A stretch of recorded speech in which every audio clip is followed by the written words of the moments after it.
Alright, I'm ready to get started. Thanks everyone for watching. Today's stream is actually sponsored by HelloFresh. So at some point through the stream, I'll be talking about that a little bit. Today, I'm going to keep working on Curse of Dominion.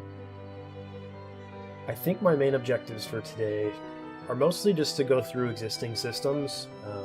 We'll look at some optimization things, some bug fixes, and mostly just making sure the feel of the game is more polished. We have a demo releasing next Tuesday, so that's coming up pretty quick. So I want to get as much polish on the demo as I can before it releases. So that's the focus of today's stream.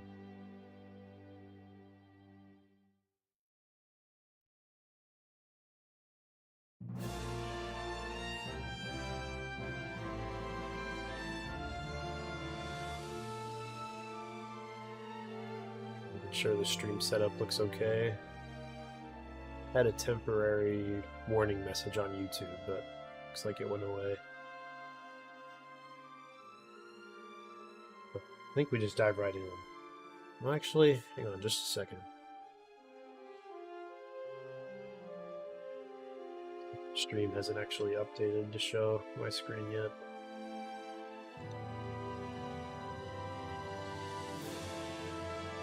If it's gonna catch up here in a second.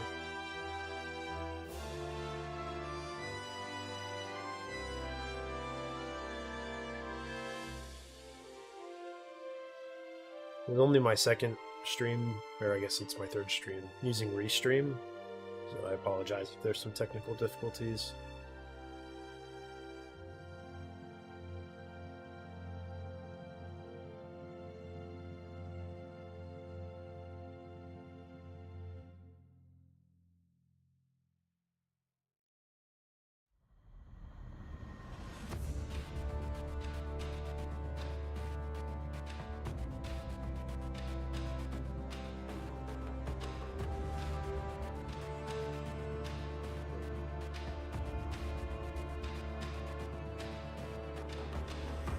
Because there we go. Now you can see me.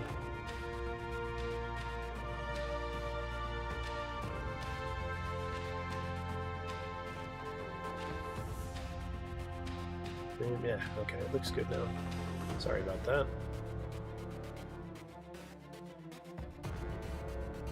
Interesting.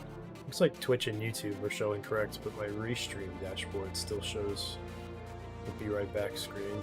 Refresh that.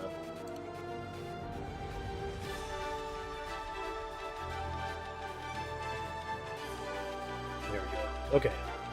Also, I want to shout out Ieri Music again.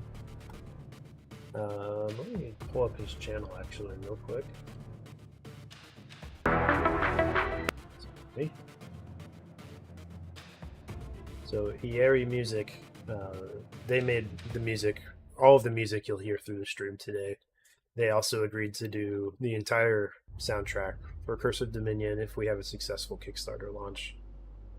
So looking forward to that. I love their music and would really like to see an original soundtrack by them. Definitely check them out.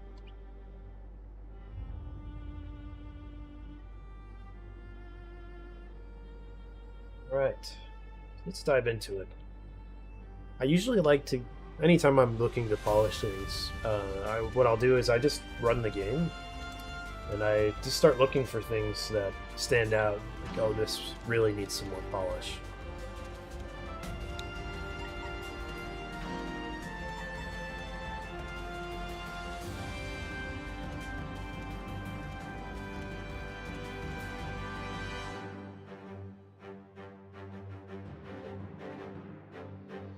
So since last stream, I started working on dialogue for when characters level up. And I do want to note that none of the dialogue is final. I will be adjusting probably every line. I don't really like any of the lines I have at the moment, so just keep that in mind as you see them. They will probably all change.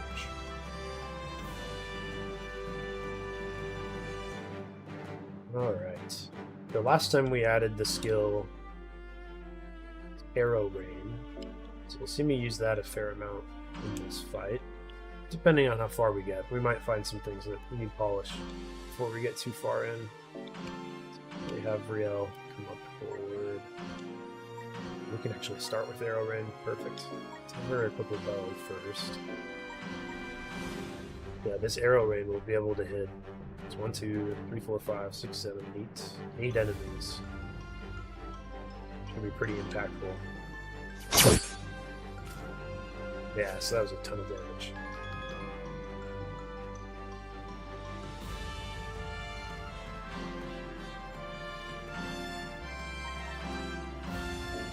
Not any great options for Lunara. We have her move down.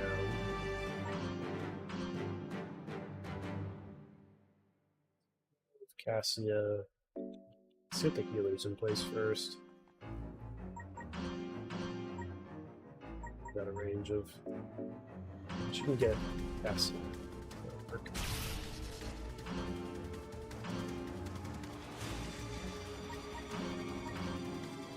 I like to be pretty strategic with my healers, so Ellen and Seraphina are the main healers, I guess support magic users.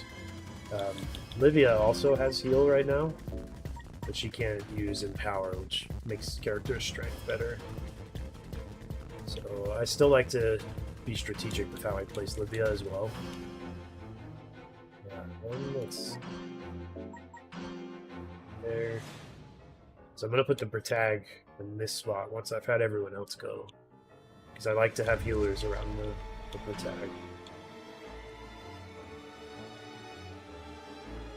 A little bit out of range for the skill I want to use. I really like Skyrend, and Jaxel hits really hard because he has high strength. It's like he's just out of range. Jaxel is right here. He should still be in range from the protagonist. We'll see what I mean in a second. It's too bad.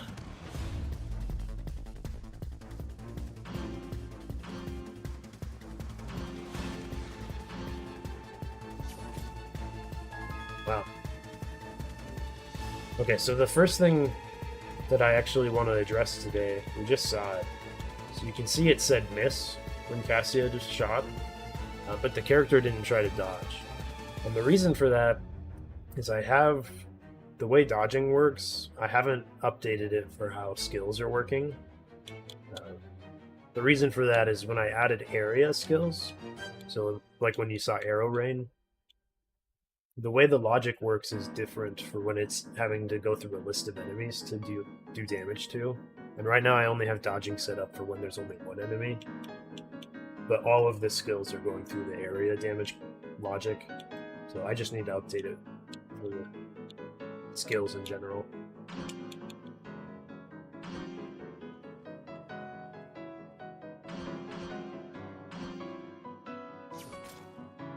Yeah, so didn't dodge again.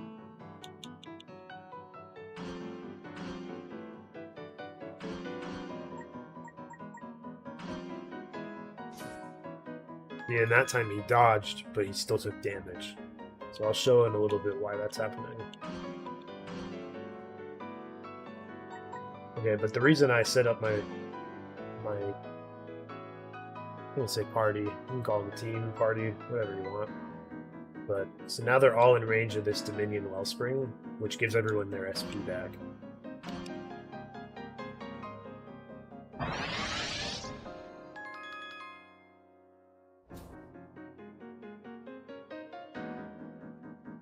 Forgot to put a bow on the Protag, so he's gonna get shot and won't be able to counterattack.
Rail took a lot of damage, so I'm gonna have him pull out. Not a bad spot.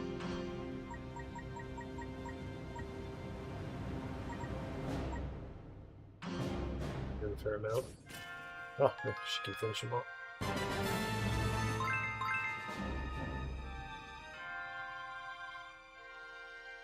So notes on these dialogue boxes. Well, first off, you can see that the portrait took a long time to load. That's just because I'm playing in the editor. I'm not playing a package build of the game, so I expect that'll go away.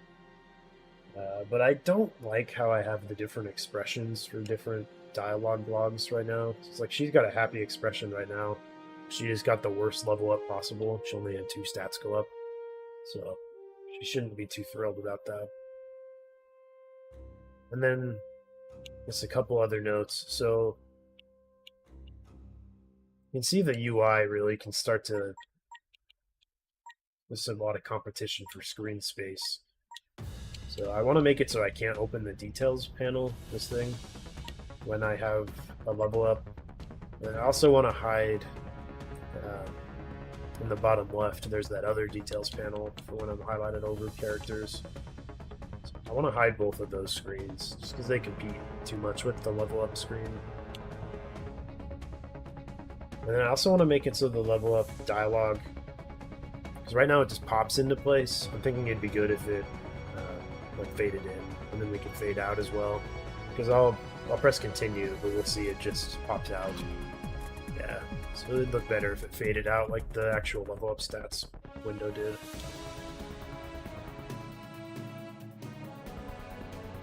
I'm gonna open a notepad real quick actually, so we can take notes of the different things that I need to work on.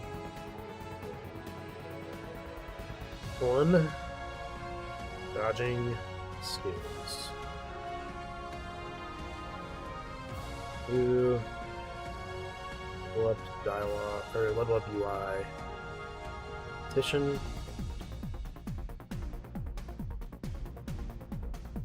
And then level up UI, fade in and out. That's where we're at for now.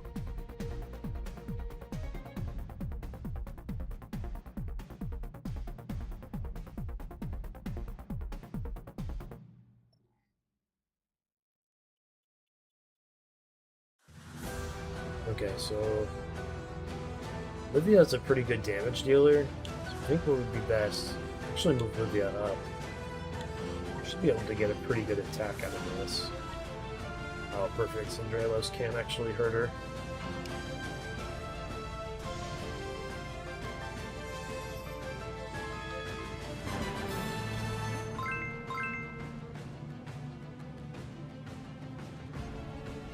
So again, she got a 2-stat level up, the worst one possible. She's smiling. Really should be a bummer, not a happy thing. Note that in our notepad.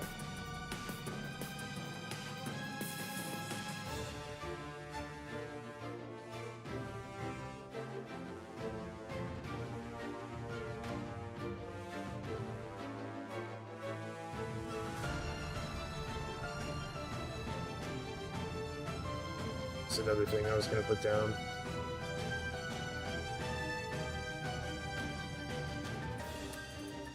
Forgot what it was.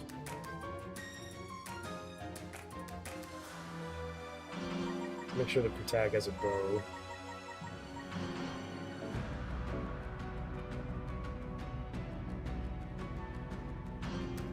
Move Ellen to be able to heal.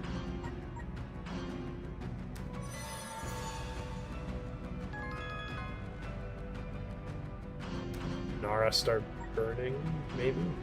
Mordak's gonna hurt really hard, so yeah, that's not too bad. Actually, Seraphina's here to heal, so just do it anyways.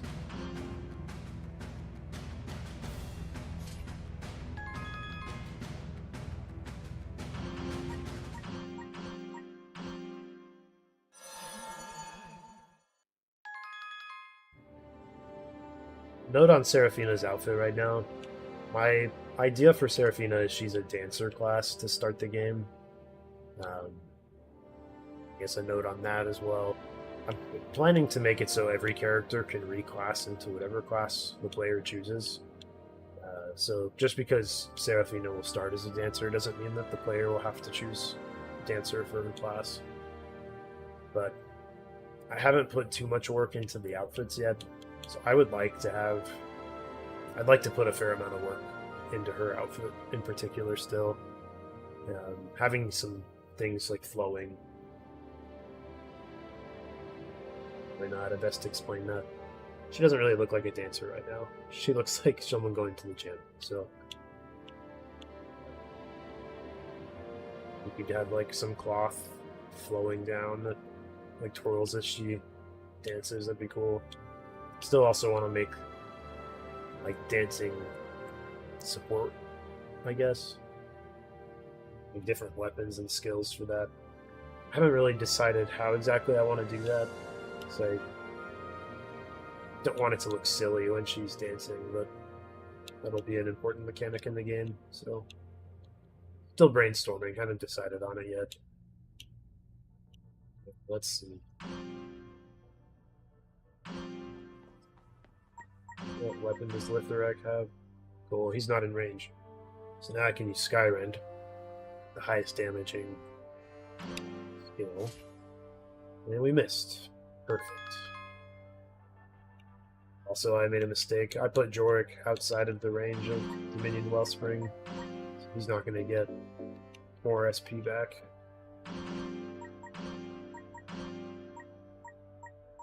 Jax will hit really hard since Aldrin.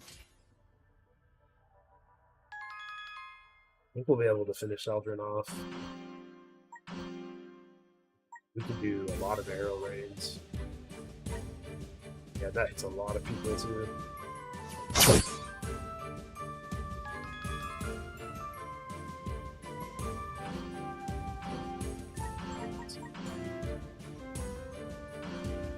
It's out there. Yeah, we got him. We got 2 kills. I think that was the other note I was going to make. So the level ups right now,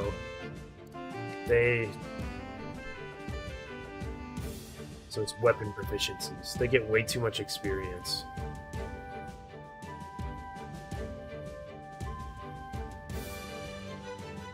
Using area skills. And just in general.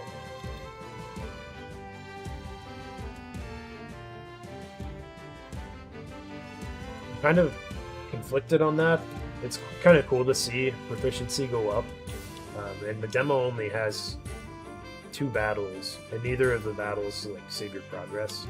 So it's kind of cool to see it actually get to the highest rank. But at the same time, it's like, to get to the highest rank, I'm planning on that taking the majority of the game. And if the game's going to be a 50 to 60 hour experience, like, yeah, 1 battle isn't enough to get to the highest proficiency. What if I were to be here? Nara doesn't get it. Yeah, that's still.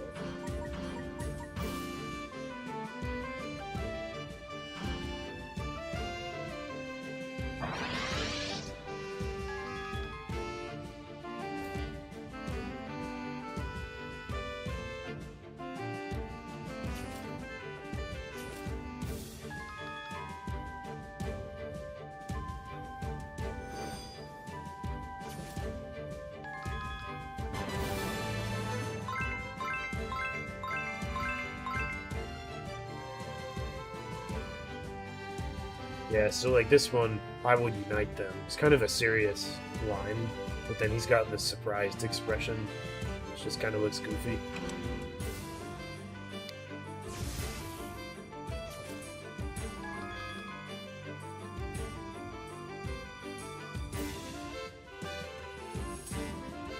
That's another problem. So sometimes there's just a pause in between AI actions.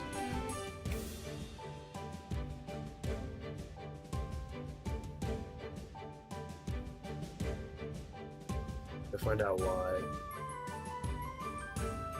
Also, sometimes it's not showing XP screen. Let's to the enemy phase.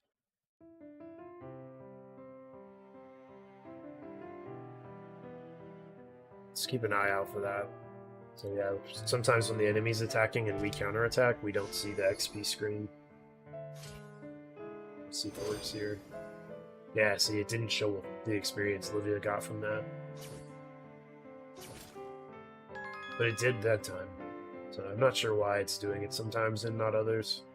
We need to investigate that.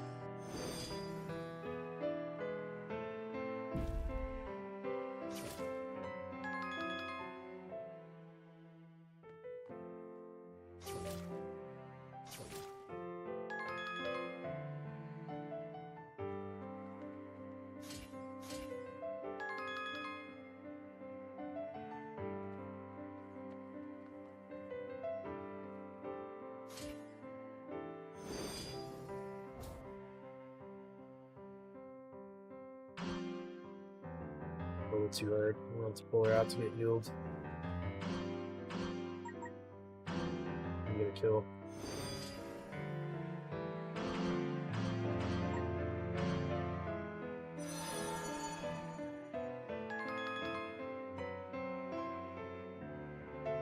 Got a fair amount of characters that are taking a lot of damage.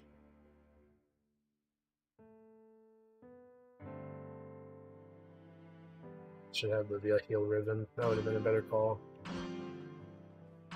Kill her now, it's less likely to get hit.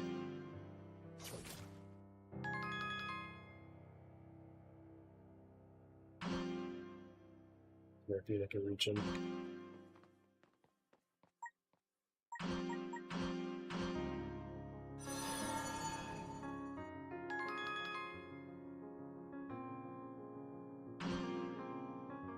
Goes back to full strength. Pull her up. Arrow rain again. Oh wow, that was devastating.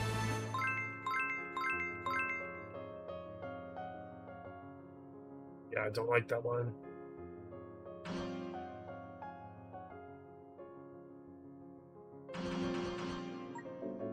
Why doesn't have enough SP?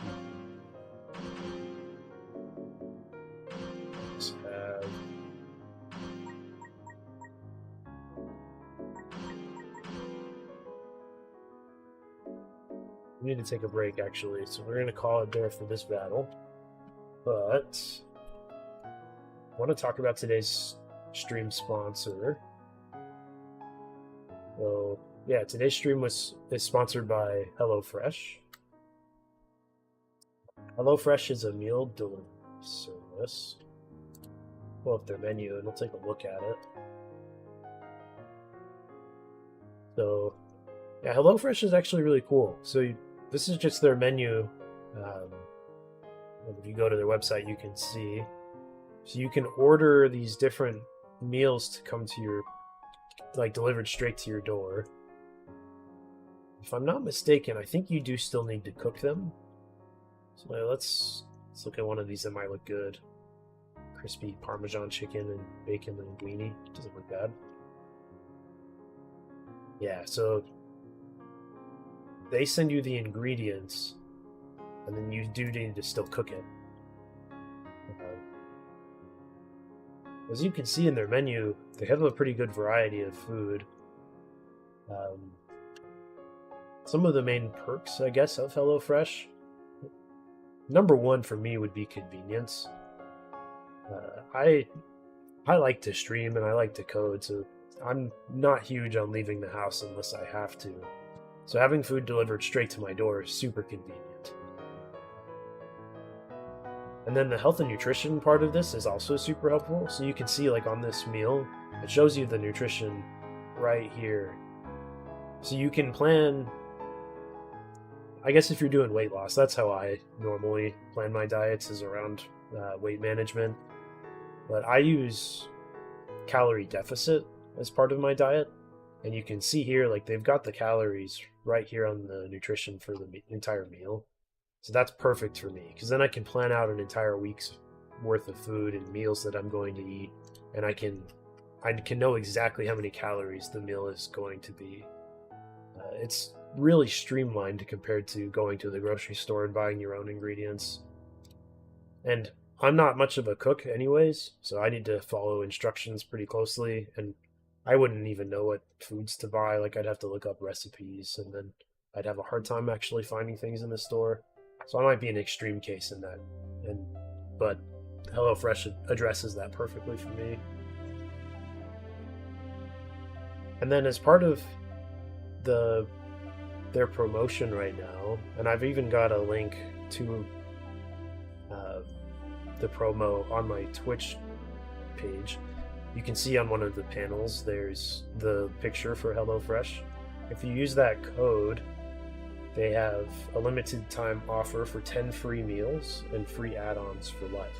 So if it's something that's interesting to you, I would say definitely check it out. I've enjoyed using HelloFresh in the past, and I'd recommend them.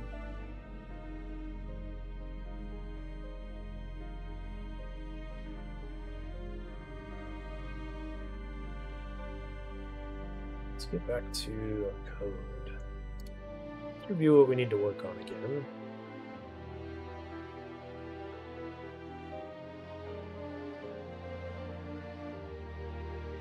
Okay, we need to decide which of these to work on first. The skills dodging has been bugging me for a while, so maybe we look at that first.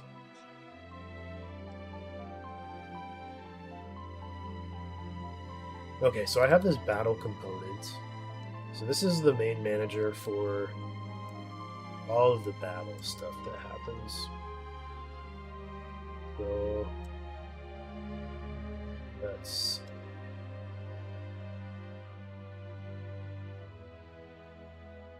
so here's the main root of the problem. So before we actually get into applying the battle damage, we already have. So let me backtrack a little bit to explain this better. So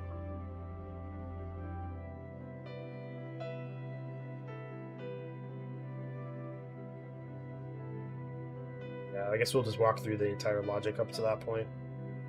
So when we start an attack, we'll use the example of the player using a skill. So the player chooses a skill from the UI. Let's say we're using Arrow Raid, and then we'll walk through the logic of what happens here. So we have to have a reference to both the attacker and the defender when this is called. And I have this final attack boolean we'll talk about later, but so first things, we're just making sure that the inputs are correct. Then we're blocking the input so the player can't do anything while we're doing a battle. Then next up, we have the characters turn to face each other. So we do that for both the attacker and the defender. Then after that, then we check, are we using a skill? And then we also check, so this final attack boolean is, because we will call this function again, but we'll swap the attacker and defender if there is a chance for a counterattack. So this is just saying, make sure we're not on a counterattack, because we can't use skills on a counterattack. They can only be used on the initial attack. So let's, in our example, we're using Arrow Raid, so we are using a skill. So as soon as we've determined that we are using a skill, we try to use the stamina points that the skill costs. And if we have enough skill points or stamina points to actually use it, then we go ahead and set the character data that we've used the skill. So then we actually decrease our SP bar. And from there, so I calculate what the battle will actually be, like what the result of the battle will be. But there's some limitations in this calculate battle. So we're only looking at the target we have selected. So maybe I can show that real quick. If I'm using a skill, I still have to pick a target. So that calculate battle with skill in the battle component is only calculating it for that one target. And the reason I'm making it so you have to still pick a target is I want to make it so the enemy has a chance to counterattack if they can. So like, these guys are using axes, so they're way outside of range. So we wouldn't really have to worry about a counterattack in this case.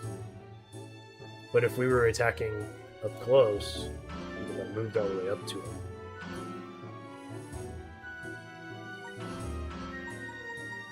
Sorry, the wrong skill. Okay, but now you can see they can counterattack because I'm within their range. So that limits kind of, maybe not limits, but it makes you account for more things as you're trying to choose which skills to use.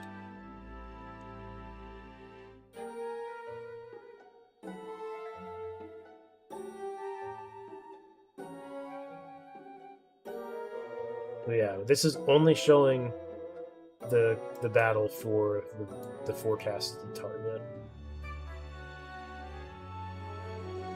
But after that, then we're hiding the weapon of the characters, because if we're using a skill, we'll use a different weapon than the one we have equipped. So if I have a bow, and then I'm using Skyrend, which is a sword skill, I'll hide the bow so that I can then show the dual-wield swords. Then from here, we send a gameplay event to the actor, and that actually triggers the gameplay ability.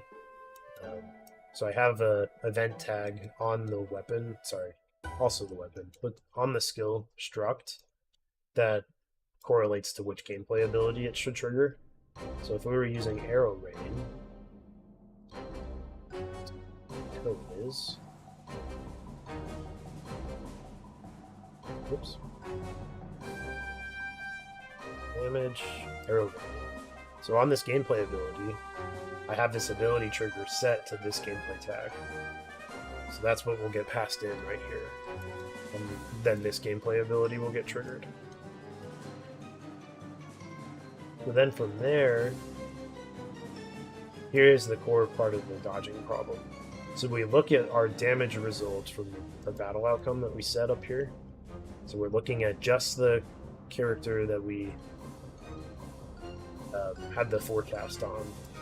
And we look, did we hit in our forecast? And if we did, then we can run the logic to apply damage. But if we didn't in our forecast, then we dodge. But when we apply the damage, so this does work for attacks, because attacks aren't area-based. But for skills, all of the skills come through this logic line, where we then look at, like, we have to get all of the enemies that would be affected by a skill. And I'm running all skills through this, whether they're area skills or not. And then we get a new battle outcome here. So we're basically disregarding that initial battle outcome, but we don't set it to dodge if there's a miss. Because the dodging right now is only happening right here. So another problem is we can't actually play montages from a function. What we might need to do is like set up an event where we tell the character to dodge if it's a miss. I guess they may think this through. Maybe we don't want to be doing this break damage result if it's a skill.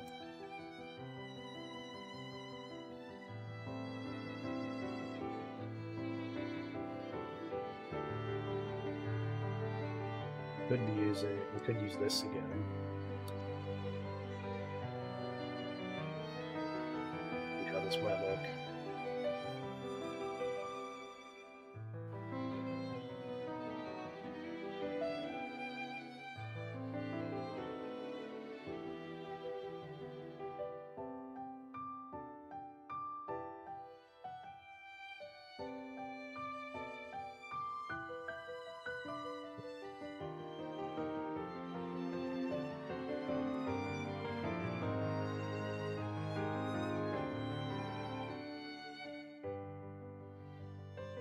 Some stuff getting kind of packed here.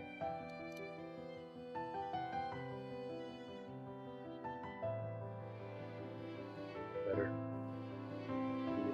Now it's better. Then if we are using a skill, maybe we just say we always go to there.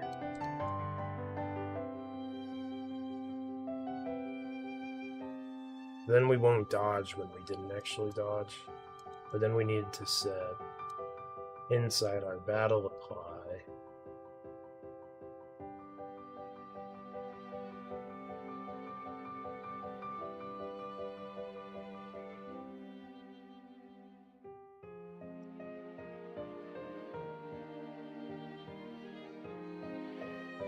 Do we wait? Trying to decide on how to set the event up for this. Because we don't want to dodge until we're ready to dodge, which is where this attack hit would be. And if I created a new event that we call, we won't be listening for this wait.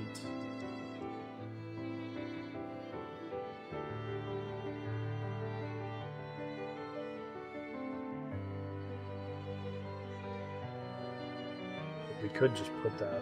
I think what we'll do, yeah, I think I've got an idea how to do this.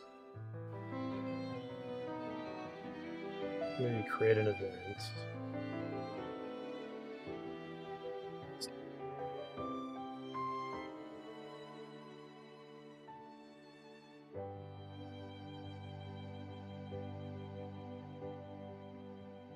I think it's an event dispatcher. I think that's what I want.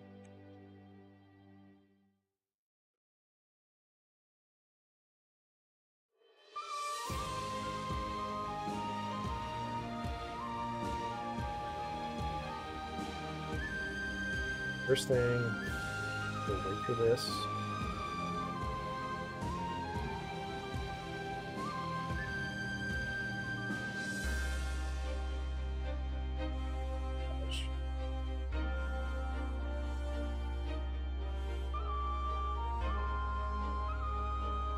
But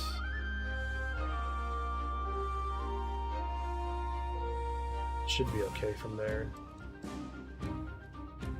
Well, actually, hang on, that won't work. We're not running this apply logic until we've gotten the attack hit. So maybe we just don't even need to wait. We just play the dodge as soon as we can.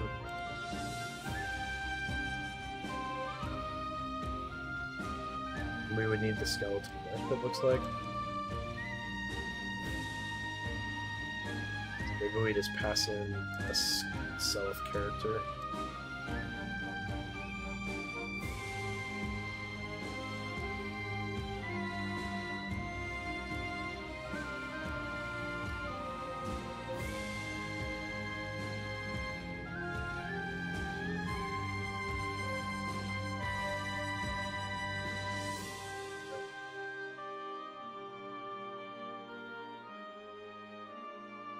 I think that'll work.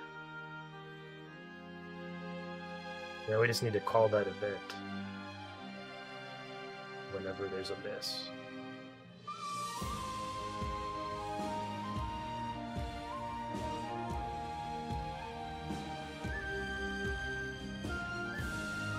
Break this.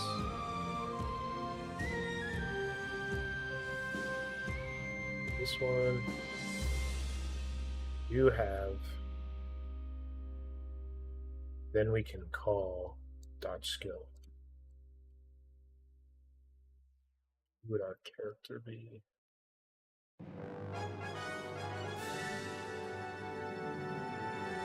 This one?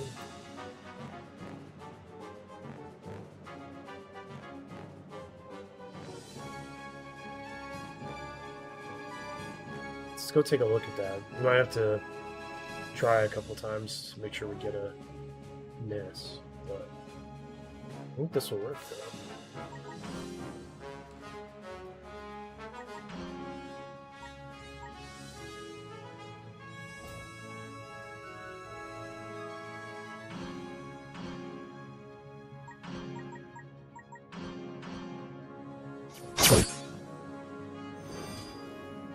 I didn't see them dodge, but it said miss.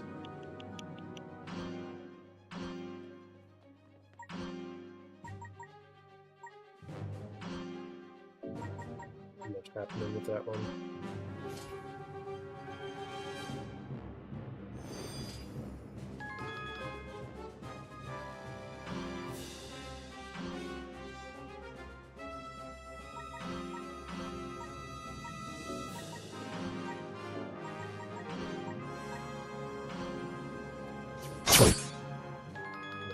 they're not actually dodging. Something's not working right.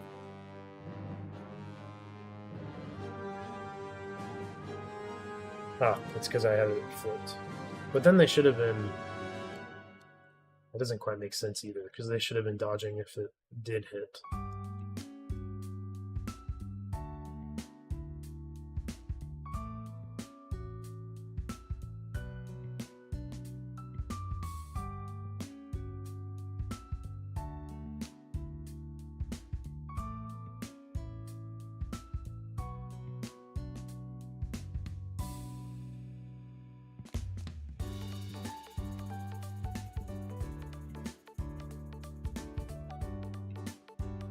I think we've got the right character passing. We have put a print on the event.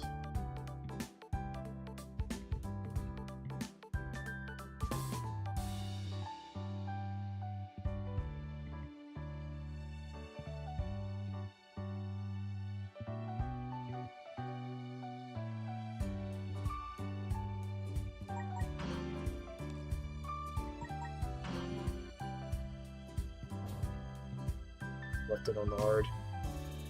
You won't hit as often, or miss as often on easy.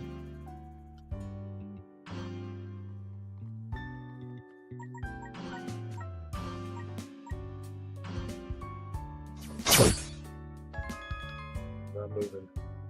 We get...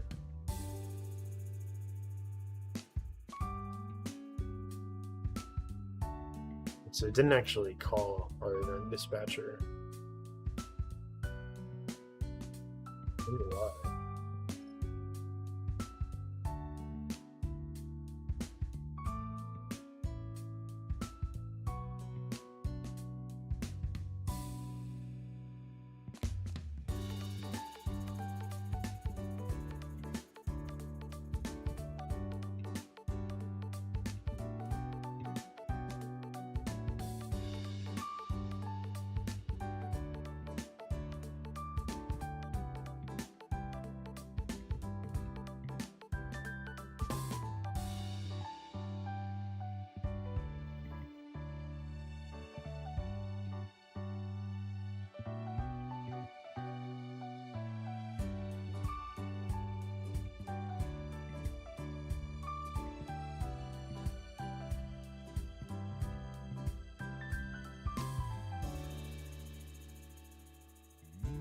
Things.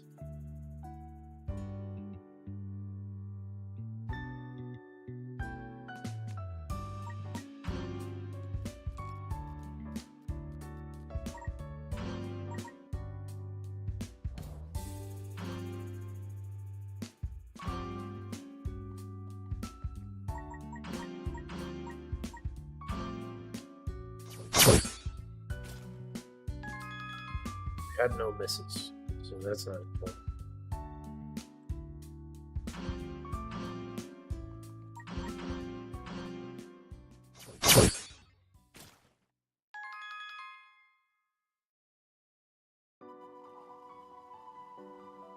Okay, so we're calling... It's printing the battle apply, call dodge skill, but it's not actually calling the event.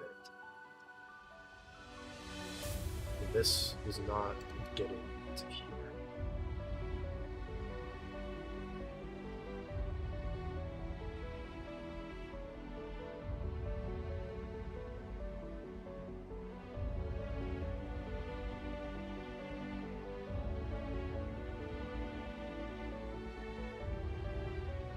Maybe I need to call it a different way.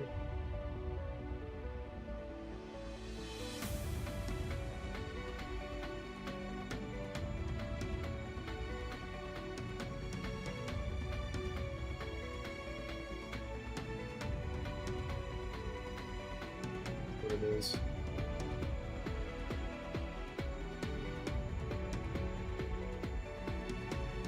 I think this will work.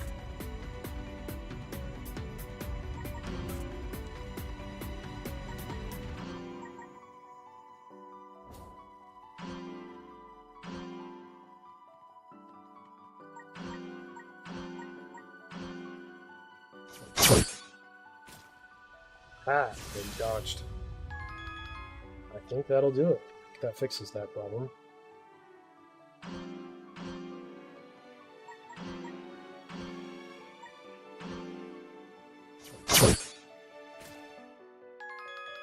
Cool.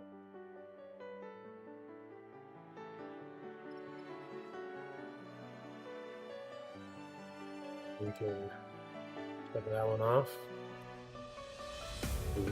I just noticed another problem. Our arrow rain, I thought I had got it set so the arrow actually goes up to the target. You can see like the orientation of the arrow was wrong.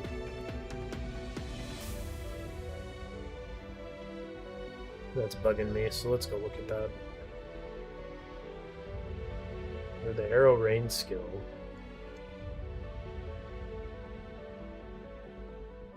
So we can update this to look cleaner. I think we just gotta. This has gotta scoot. Gotta scoot.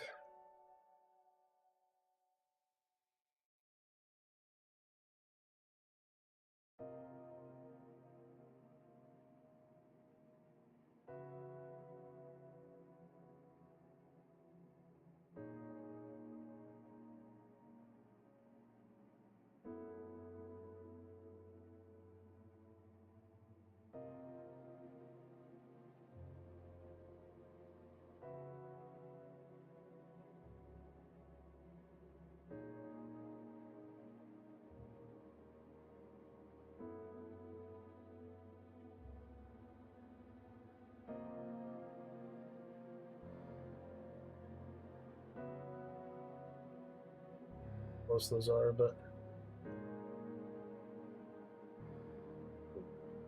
it's all right.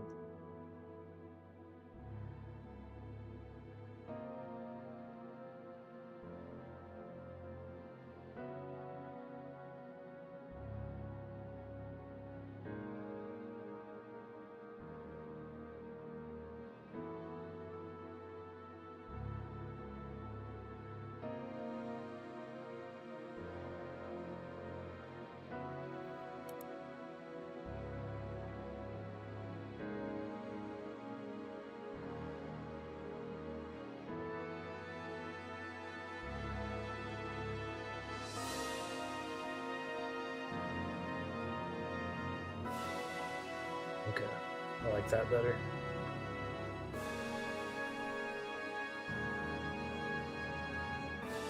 Okay, so we need to look at rain, the arrow up. This one.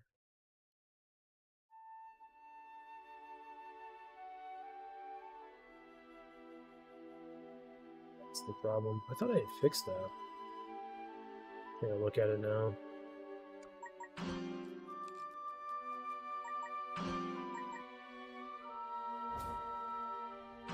I think now it will actually go straight towards the target, not like a weird orientation in the air. Yeah, that time it worked.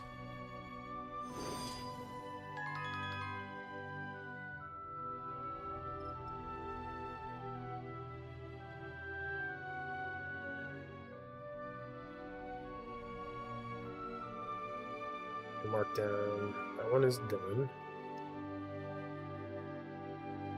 Is there a way to do strike through a notepad? Probably not. Okay. Maybe what we'll do is I'll open up Obsidian instead. What I new to do. Green to do.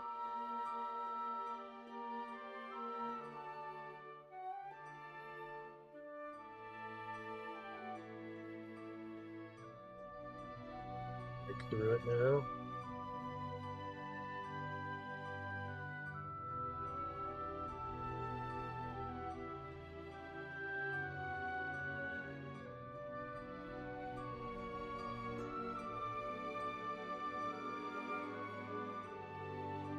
Maybe best to work on the UI next. Maybe let's make it so we can't open the details screen We're gonna level up. Let's do final cleanup. Make sure we're not missing, or we didn't leave any prints we don't want.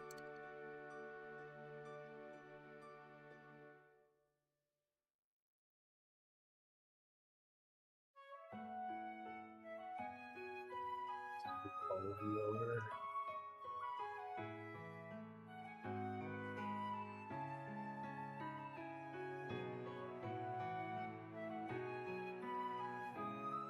It's a little bit cleaner, I think.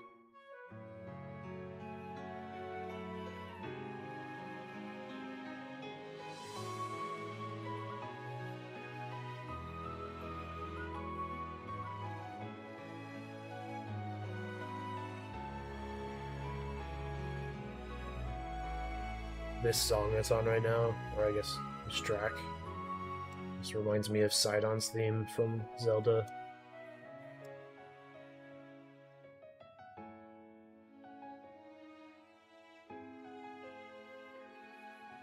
Not super close or anything, but it would make sense if that inspired it, I guess. I really like it though, it sounds cool.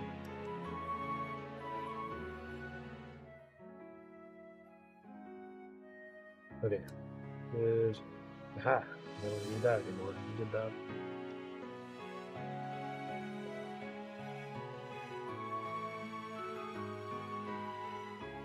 Cool. Close that. Well, I think we want to make. I think we just need to go find details screen here. Capture details. See what conditions it has for being shown.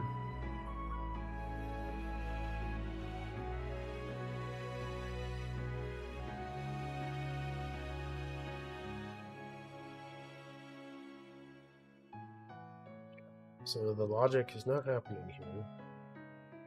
Where are we calling fill details? I think that's just from the character blueprint.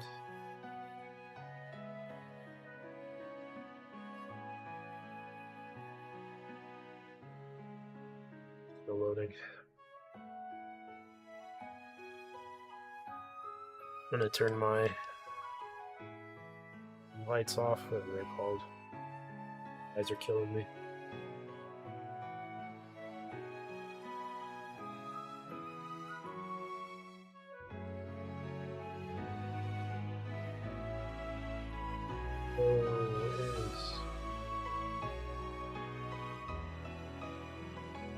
We're just setting the visibility somewhere else then.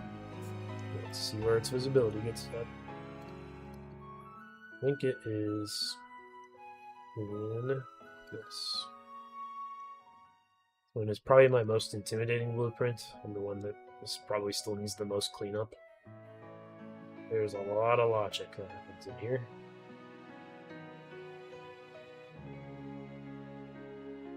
No details.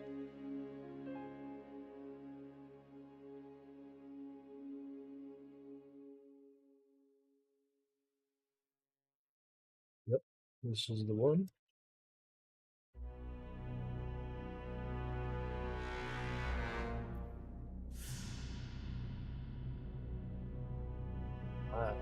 So pretty many active. What we just need to do is add level up.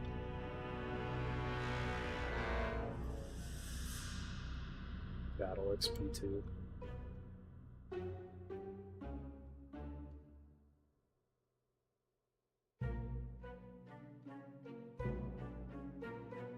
Want and or do I want or?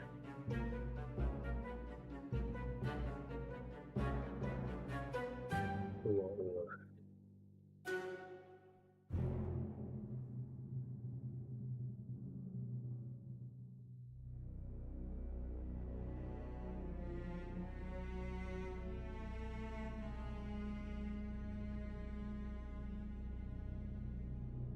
I think that'll do the trick.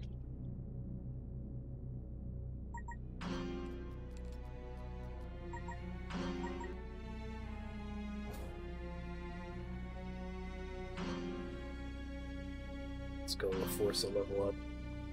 Let's kill the highest. And rate should be enough.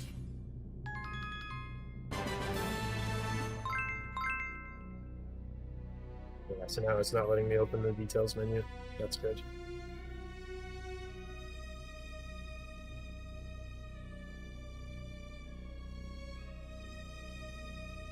So now we just need to hide the other details screen when there's a level up.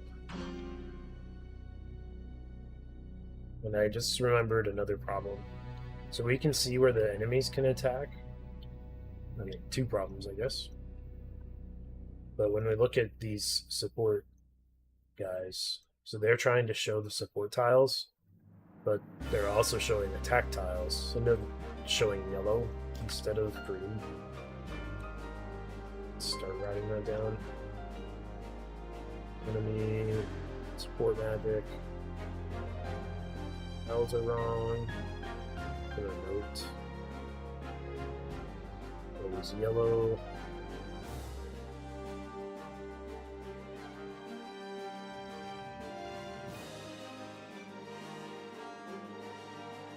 Support is not attack.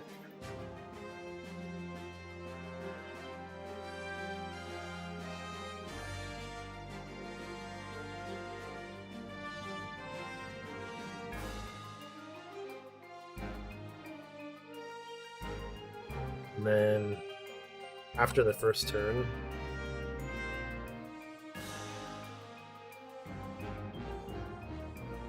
yeah, the tiles stop showing after the first turn.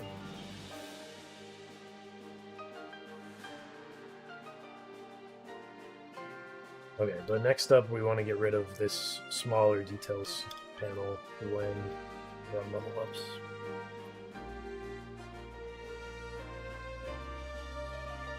That would use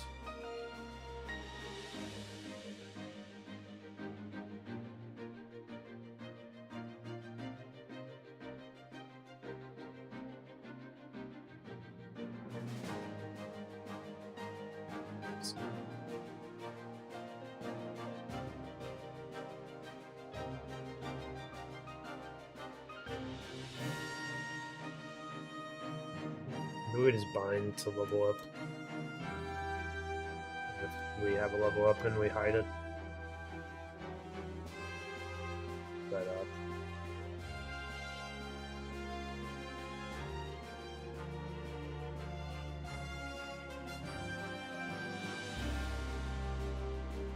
maybe we want battle XP instead.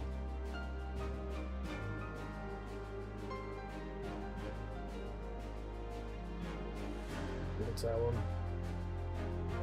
Go look.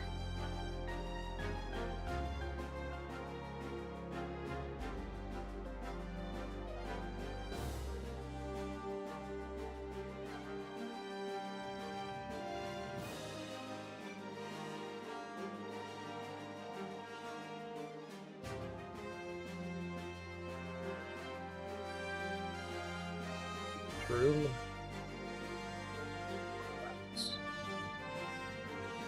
Don't need anything for false.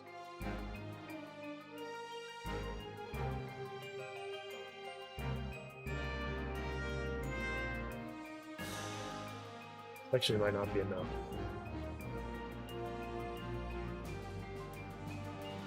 Because let's not do it that way. We need to do instead, yeah, because this is where we actually show it visible. We just need to check. Oh, I have a... Huh. No, that's not what I want. We want XP.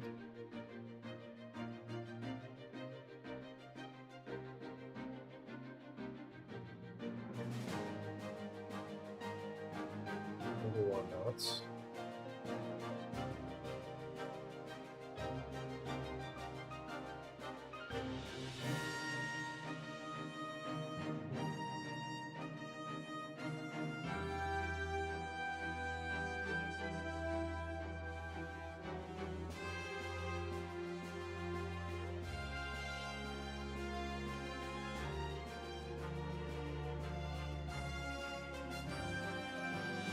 that is dry. You might need to combine that with the binding event though, because it's already visible at the time. I don't think it'll go away.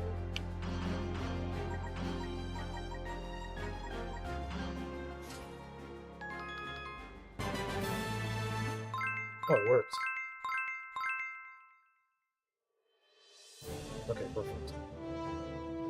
Yeah, so now the level ups, like, that looks so much cleaner, not having the other screens overlapping them.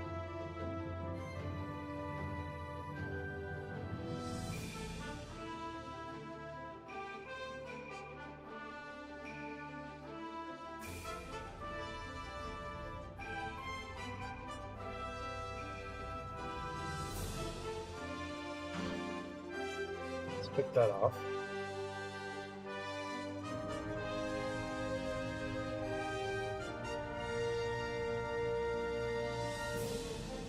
So I want it to fade in and out. Do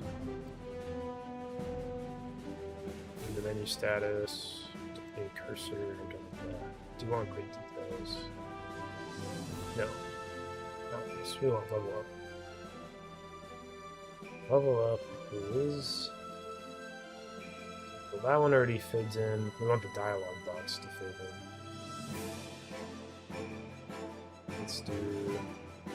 Let's look at the level up screen though, see how their animation is. Fade out. We do it over half a second. Okay.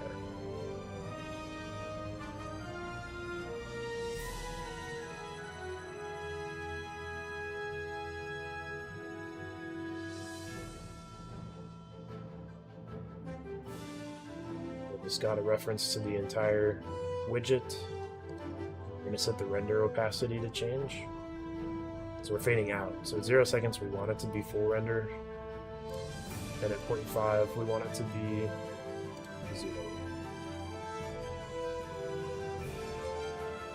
Now if we play it, it should fade out.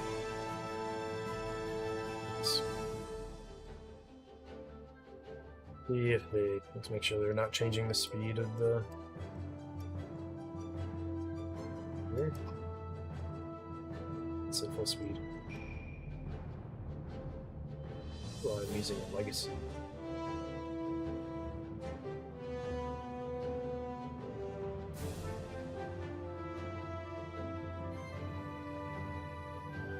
I think we want to bind to on visibility changed.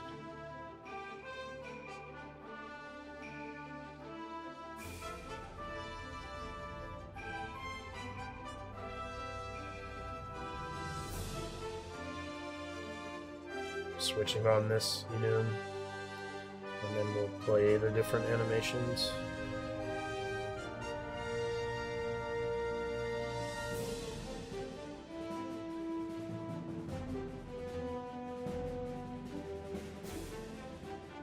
Why did I pick Legacy? Did it not work with the...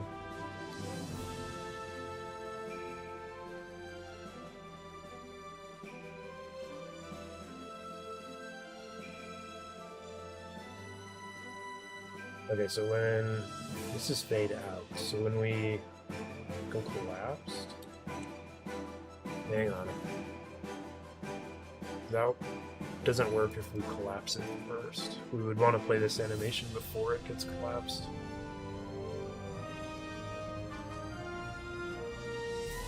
Yeah, that works here because I'm not doing the visibility, I'm doing it with a boolean.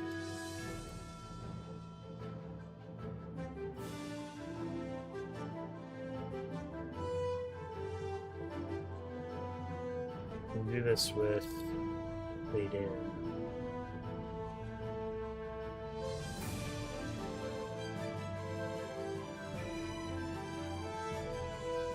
If that works.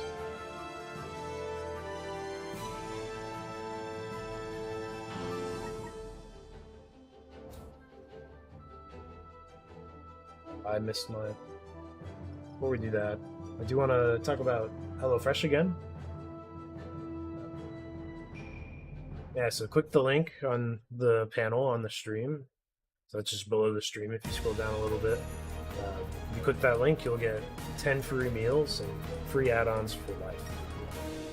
It's one item per box with active subscription if you're in the US. Outside the US, the local discount will apply. Free meals applied as discount on first box, new subscribers only, and it varies by plan. But HelloFresh is a really cool service, and it's great to have meals delivered to your door, particularly if you're looking for convenience and considering health and nutrition.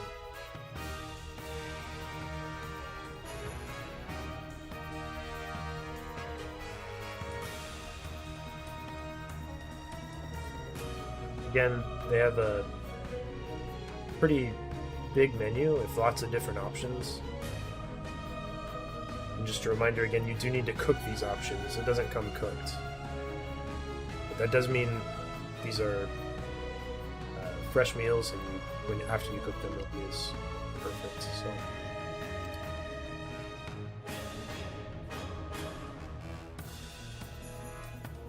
Lots of tasty options on here. When I've done HelloFresh in the past, none of the meals were ones that I wouldn't want. So all of these look super good. I'm certainly not a chef, so I wouldn't think to get a lot of these ingredients, so I love having it picked out for me. It's pretty cool. Oh, they have ready-made as well. Okay, so maybe keep that in mind as you're getting them. Some of them do have ready-made.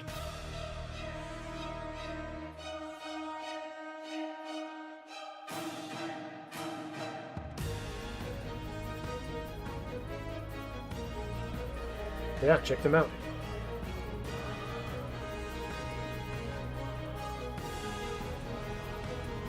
Okay, yeah, so let's go see if this fade-in works now.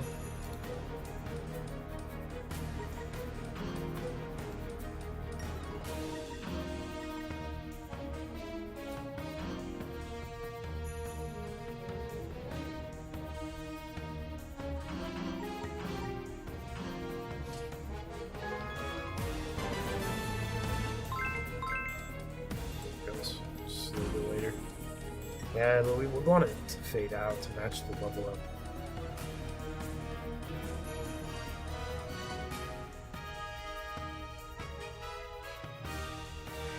Where do we set the visibility for this? Let's put the reference viewer on it.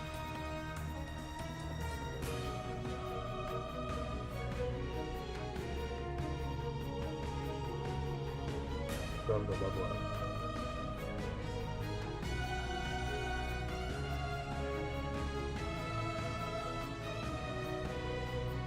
So there it is. Maybe we play the animation first.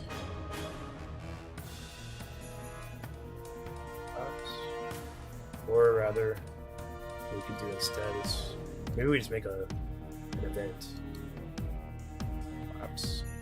That's probably the best way to do it.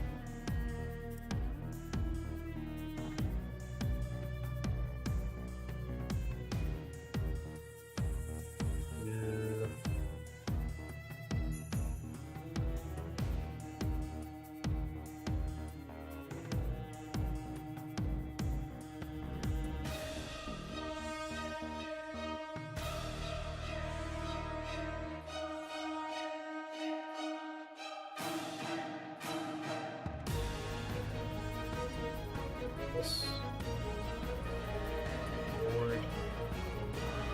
It's finished. We set the visibility to colors.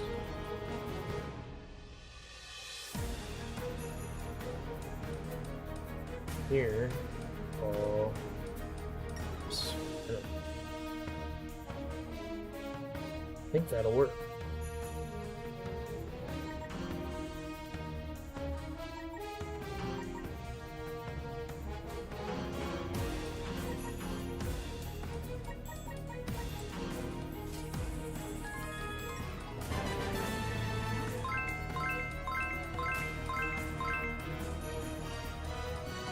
See if it fades out. Oh, almost perfect. Got one more thing we need to fix. These borders. Switched in the wrong spot. Borders. Want to use the brush transparency, I think.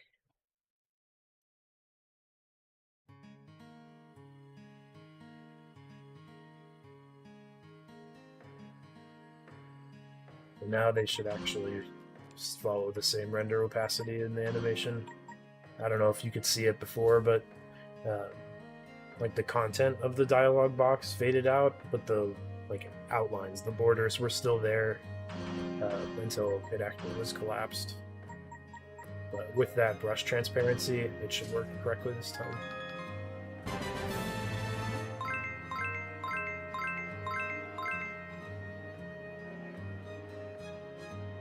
Let's see. Yeah, that was perfect. Mark that one off.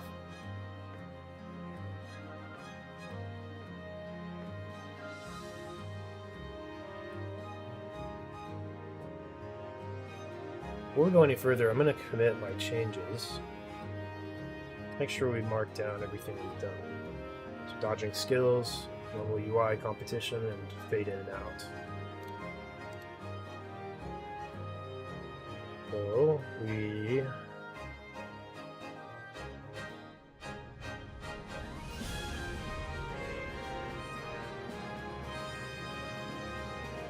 dodge. Rested. Go up.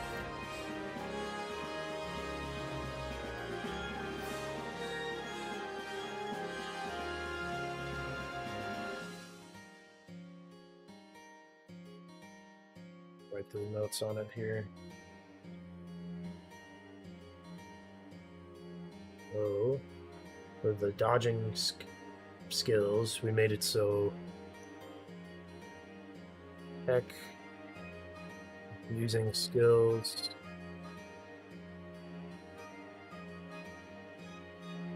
If so, skip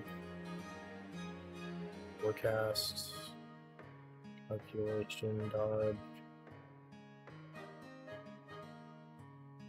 added.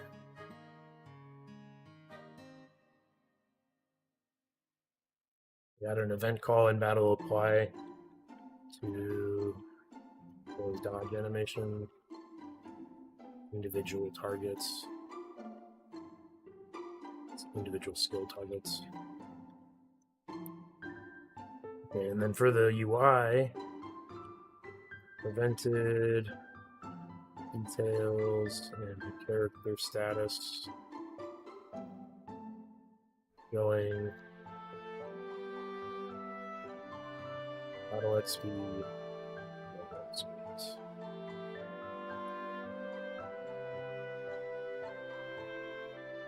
And we added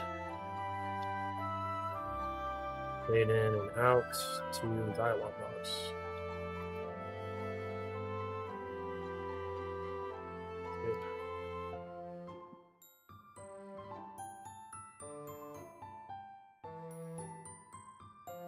All right. Changes committed, good there. It actually pushes.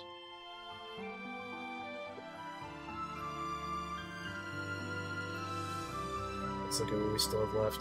Close this.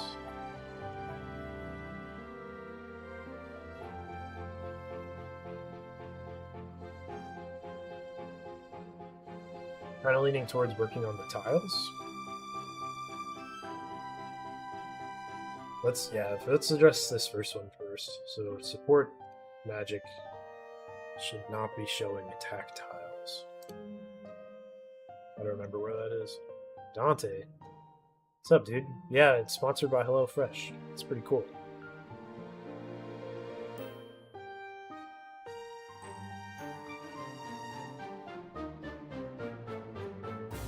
Full disclosure, if you were to do if you were to start a subscription with HelloFresh, I would get money for that. So, not to say you have to do it, but if you were considering it, use my code. You get a discount, and I get paid. It should be pretty nice.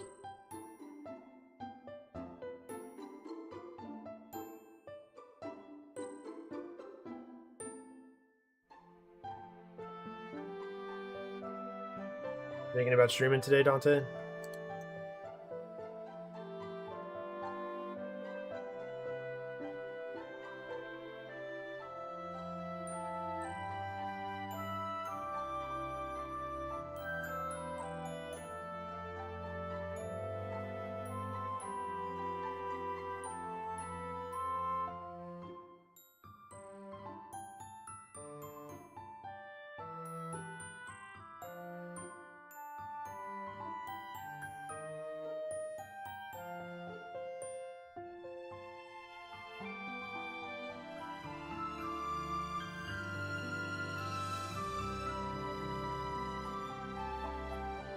Yeah, that's fair. I don't know how long I'm going to stream today, so you do end up streaming, I'll probably hop onto yours.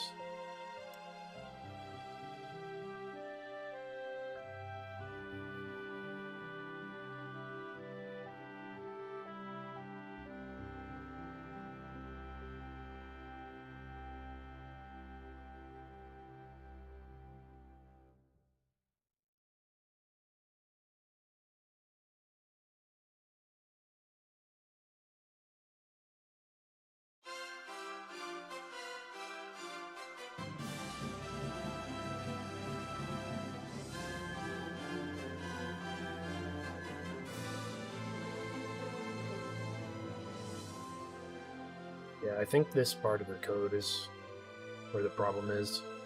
So we're checking if they're on a different team, and if they are a different team, we just automatically assign attackable rather than checking what weapon they have. What we need to do instead is look and adjust based on what they have. So we're going to get some room to change some stuff. There we go.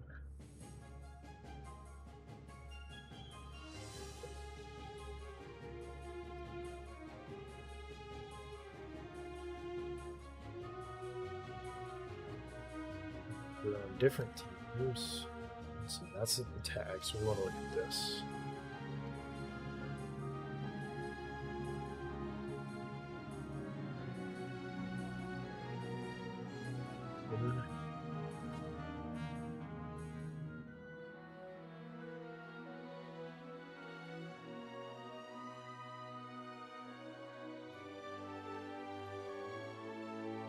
Know what type of weapon it is, I think. What effect? Yeah.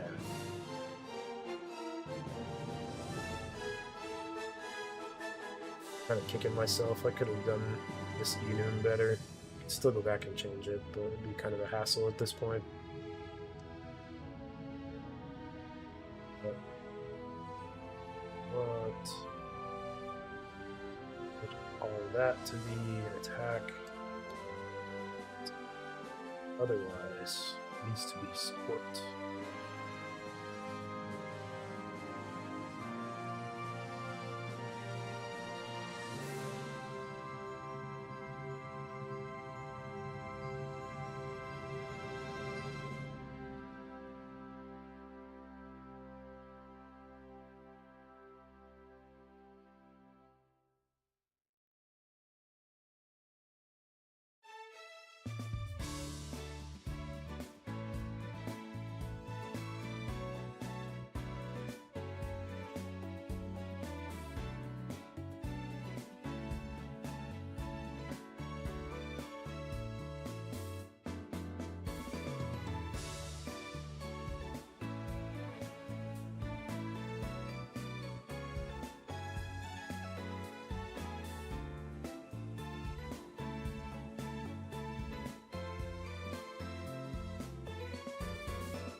That might be enough.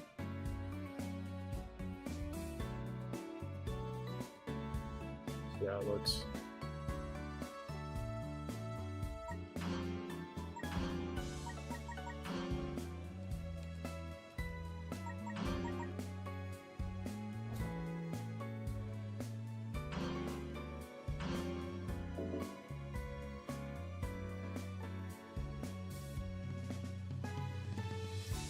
We're not actually deleting tiles if they're stored. We're just showing them correctly.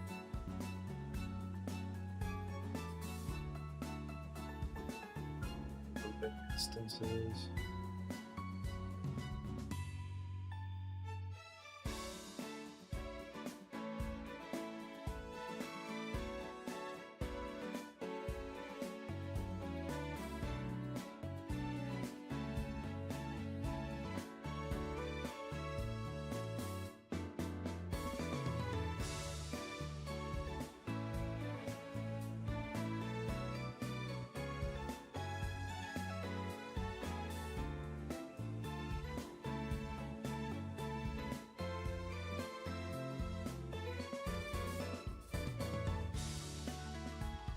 See where we're removing instances.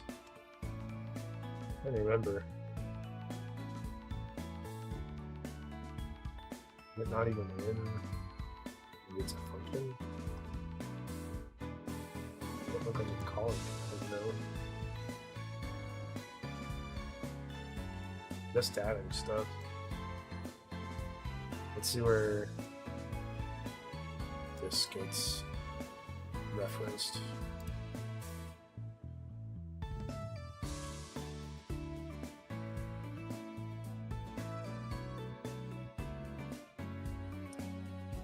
I think what it is, I think we need to append, like we do here.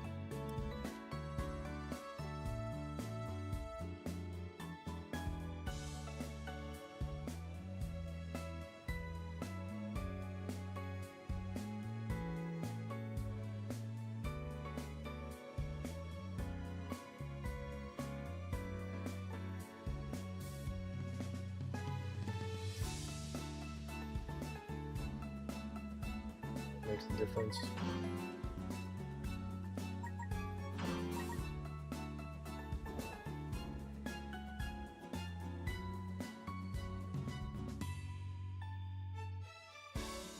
Well, that was it. Awesome. Why am I printing 0? That was the other day.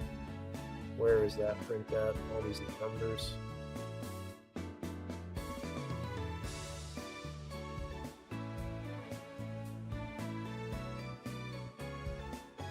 Showing how many tiles.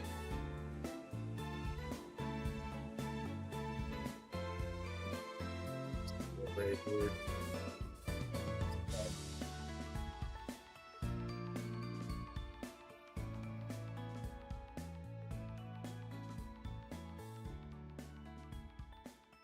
Flickering is annoying though. Just don't know how to fix that unless you turn the graphics up.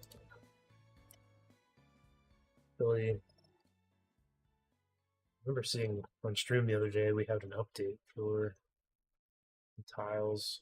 Let me go look at that.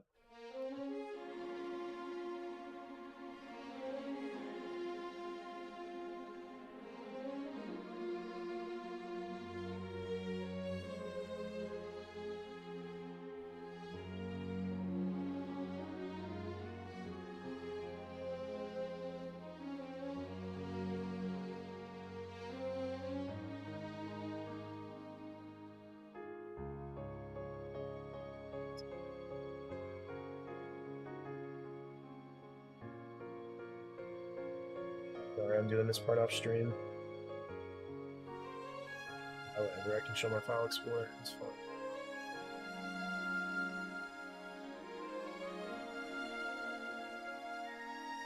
I think I changed a fair amount of stuff though, so I'm a little hesitant to just copy and paste it.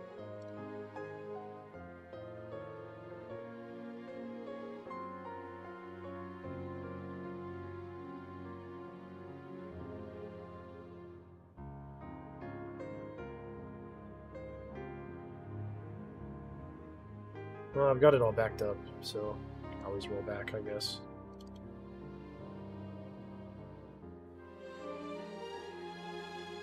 copy and paste to see what happens. There's the engine.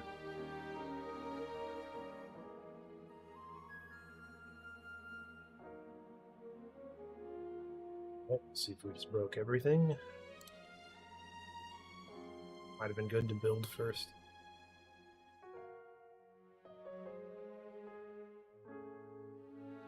They're just assets though, so I don't think it matters.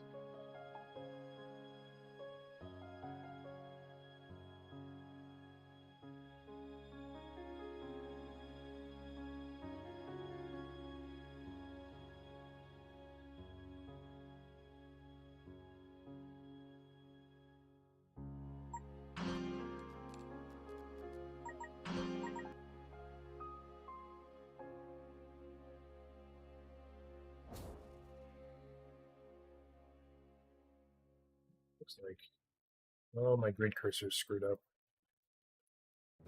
Everything else is okay.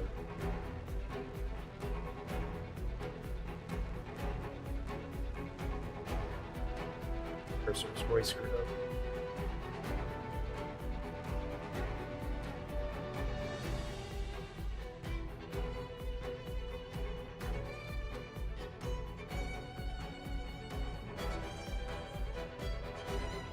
But I didn't change the effect settings, and I'm not seeing the flickering as bad.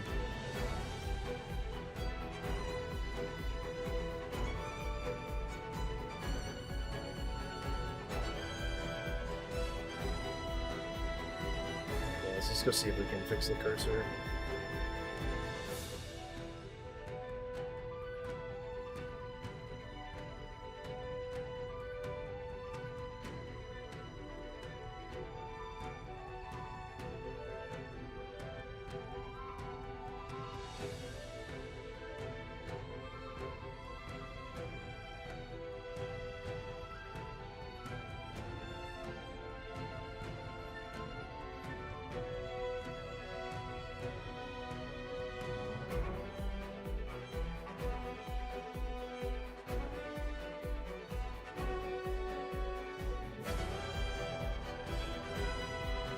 Changed.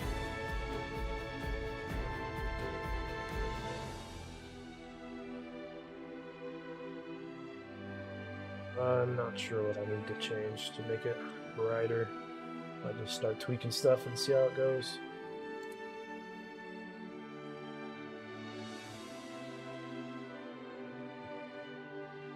Probably this. Get a little brighter, maybe?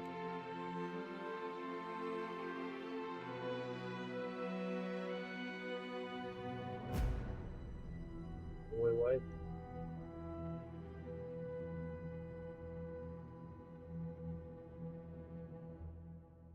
Oh, if this refreshes, I have to reopen it.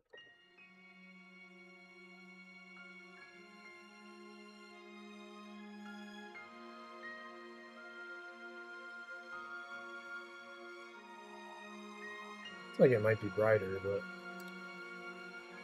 as bright as it was. Oh, it's the line opacity, I'm pretty sure. I think I like E5. Oh, yeah.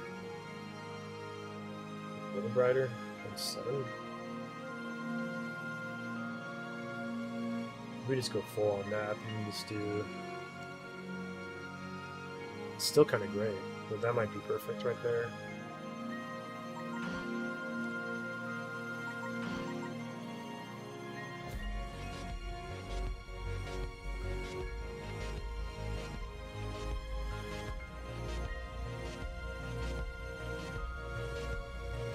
Right. Looks like it's like shaking more.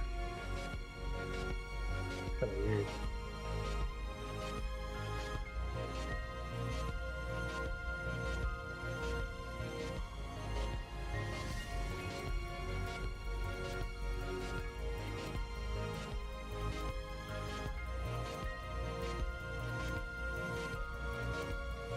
Like it. To adjust it more.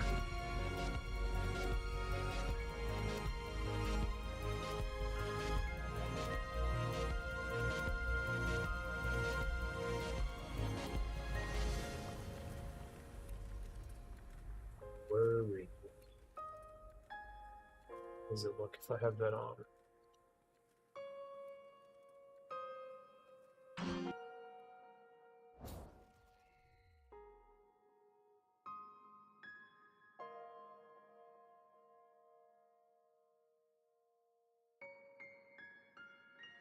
It's like it's shaking like a ton.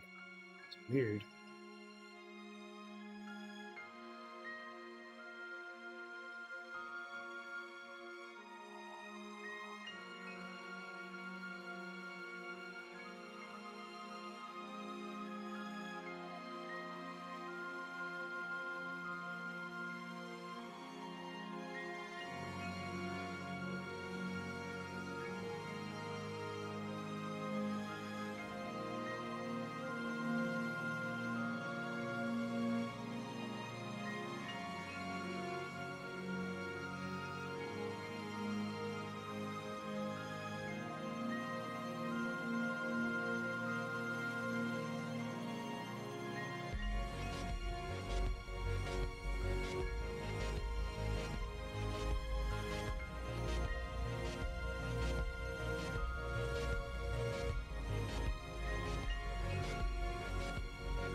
I don't know how games make like yellow gold look good.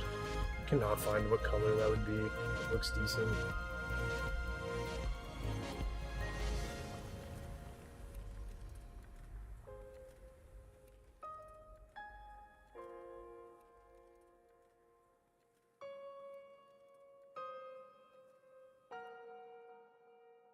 This file changed. I remember what I had changed in this.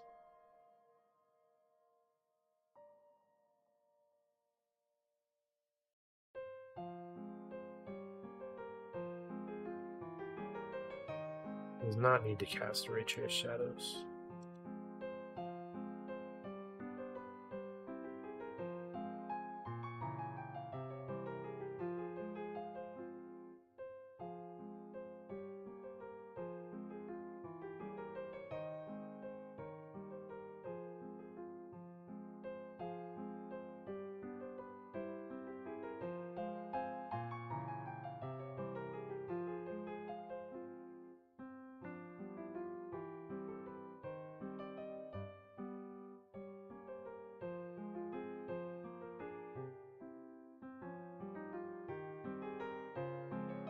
So the ray tracing off.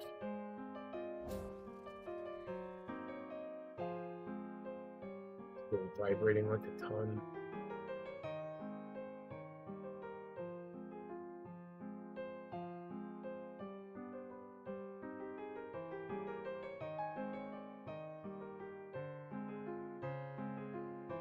Vibrating like that before? I guess I can just open an old build. Let's see.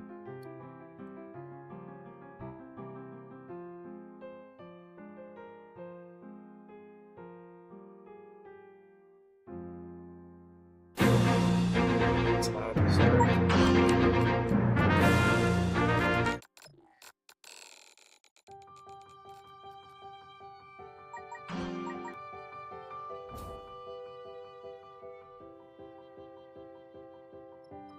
All the way low.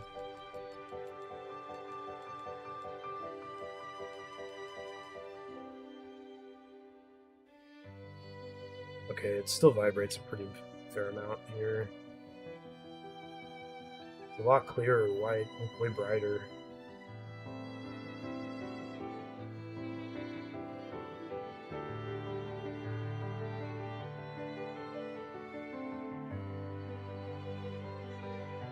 Yeah, I had never noticed before, but it's like the entire square is like vibrating a ton every time it moves.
on 10, I don't think. Let's see what happens.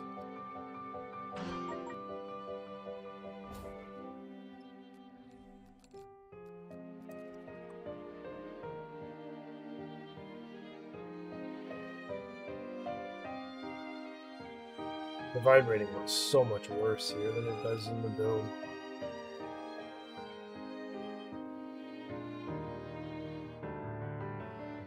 Let's put everything at full graphics and see how it looks, maybe.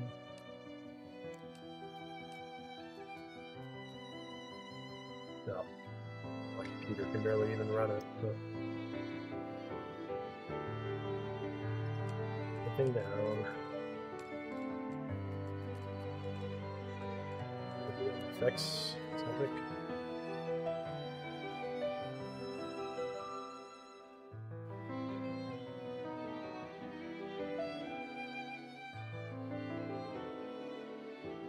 It's not worth it. I'm rolling back the changes. Oh, wrong thing.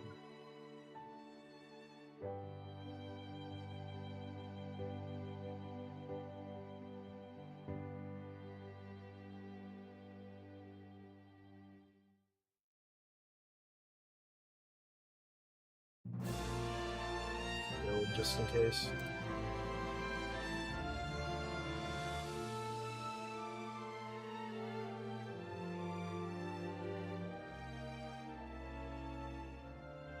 You just barely got the achievements for going to Endless Tower? Dude, that's really weird. Like, you definitely beat it yesterday.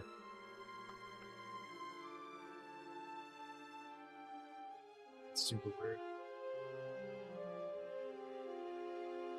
I do really like Expedition 33, but I feel like some of the hype it gets is, like, a little overhyped. I mean, it's cool for, like, how small a team it was, but it's not like it's the greatest game ever. There's still problems with it.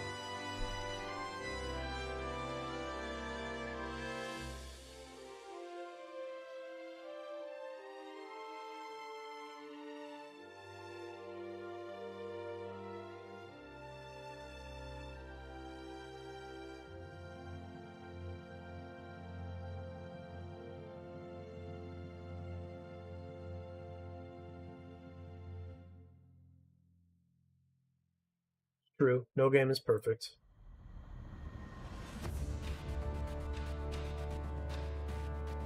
But, like, I wouldn't give Expedition 33 a 10 out of 10, I guess is the thing. Like, I think it's really good. But, like, I'd probably say, like, an 8.5 or a 9 out of 10, not a 10 out of 10.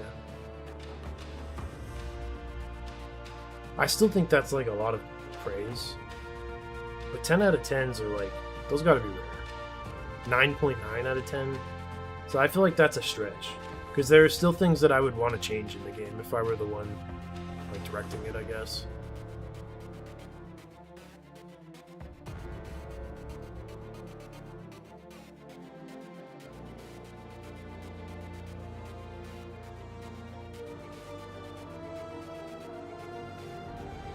But not to discredit your thoughts on it, I guess. If you think it's a 9.9 out of 10 for you, that's totally fine.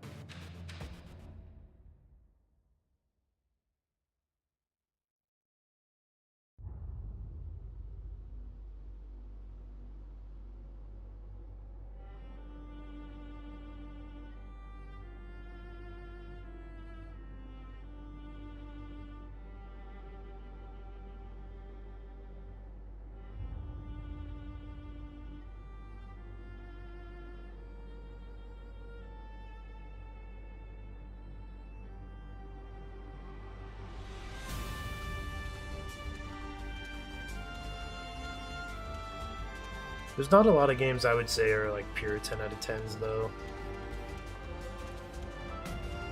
I do think Breath of the Wild earns a 10 out of 10. That game was amazing. I'm hesitant to say Tears of the Kingdom should be 10 out of 10 just because it came out in 2023. Gaming had moved on beyond that, I think. Like, I love Tears of the Kingdom, but it wasn't as good as Breath of the Wild. I think it's actually a better game than Breath of the Wild, but for its time, I expected better than that.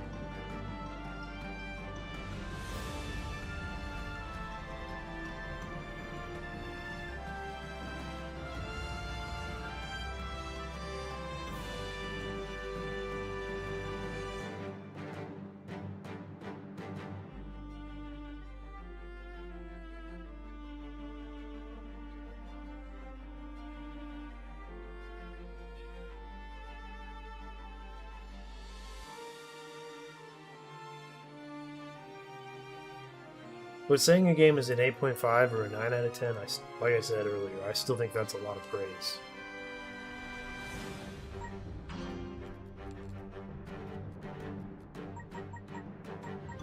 But I guess it all depends on like what scale you're going off of, because I do think Expedition 33 it's going to change gaming forever. So if you look at it from that perspective, like maybe it is a 10, just because all of the other studios are going to look at it for lessons. But maybe that's where I get frustrated with it, is I feel like studios are going to learn the wrong lessons from Expedition 33.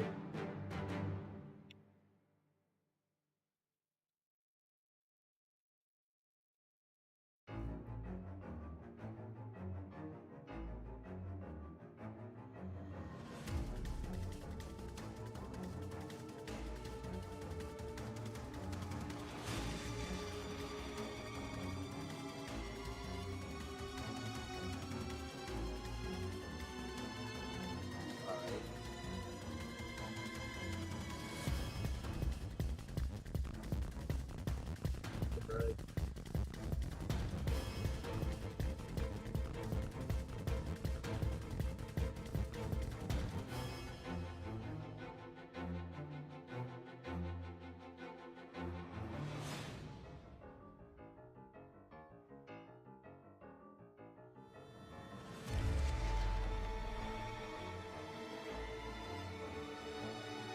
So the problem with this, you can see it's still highlighting the characters kind of far out. The intent with this is to show all of the characters that are in range of being, or I guess all the tiles that are in range of this character. And it's got like a cap.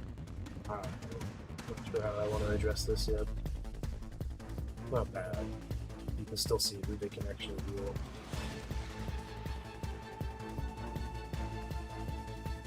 Just a lot.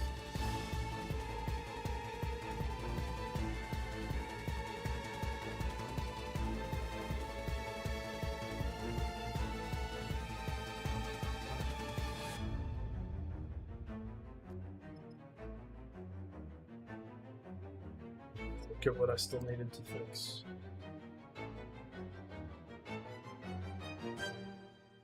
Grab snap.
Next problem I'm going to address. After the first turn, the enemy tile stopped showing. That's because of this right here.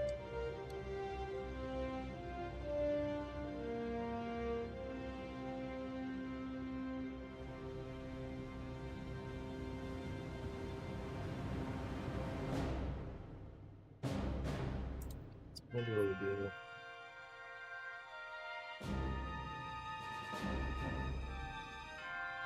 We just need to move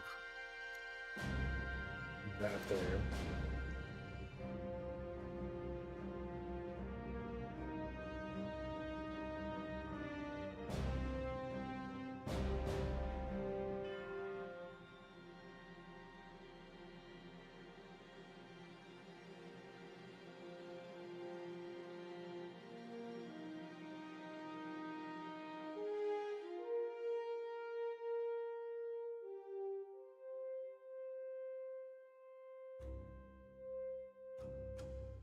Two of these. Or maybe we just...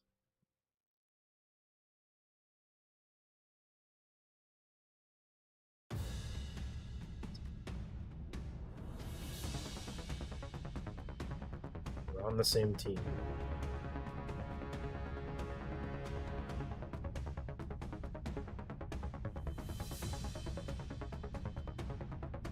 Turn can't be taken. That's true. Turns taken. It's different teams.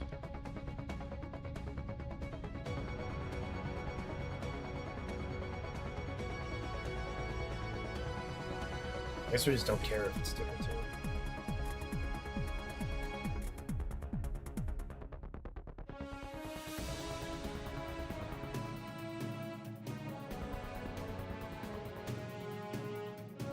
Not good enough.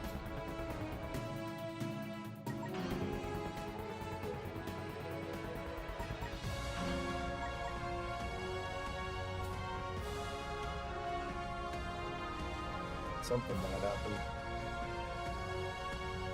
Oh, I think my turn is ticking.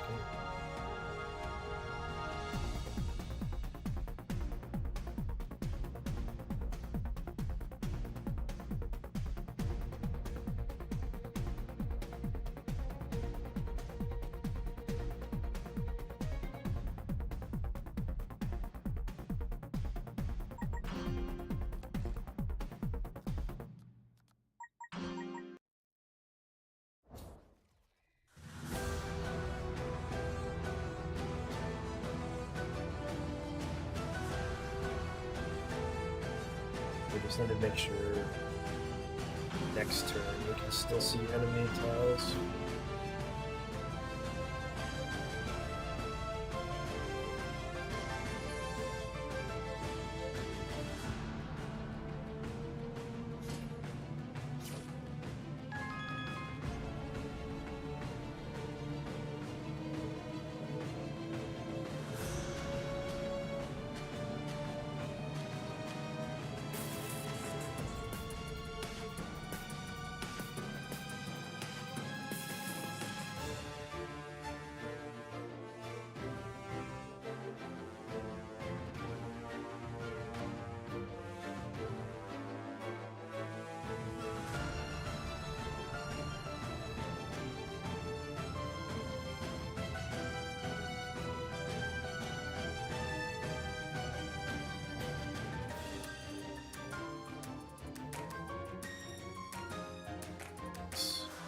That problem.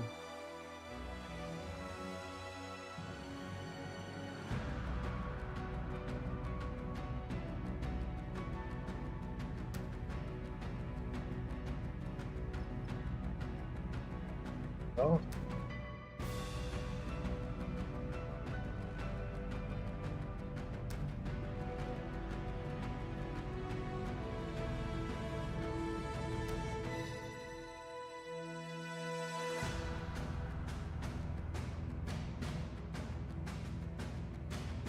Let me see if we can try to find why it's not showing why sometimes.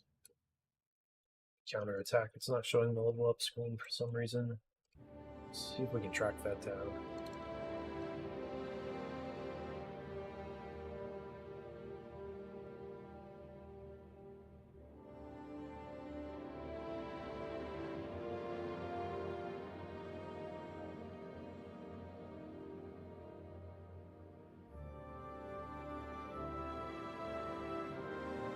Might just be the battle result we get is not safe. We just need better logging for when we don't have a safe battle result.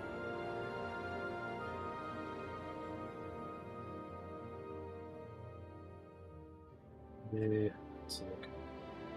This is referenced.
You got all of them? I think I'm still missing some of Minoko's feet.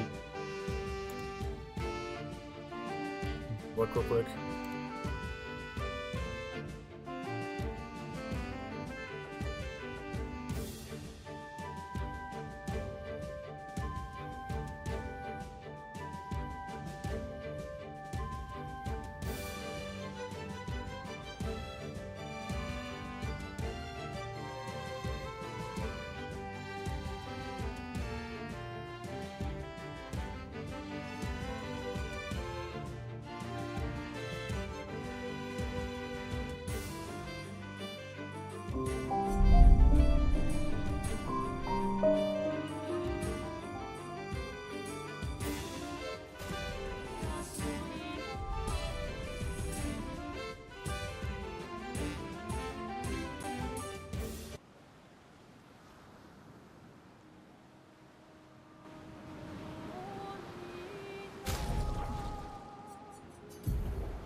Tight.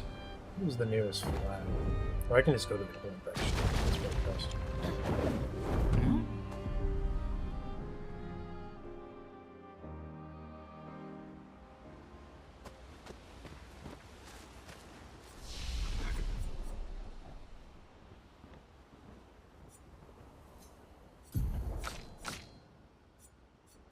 Yeah, I'm still missing one.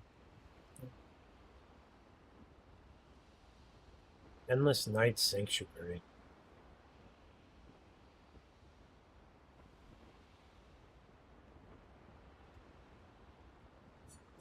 Let's say I remember where that is.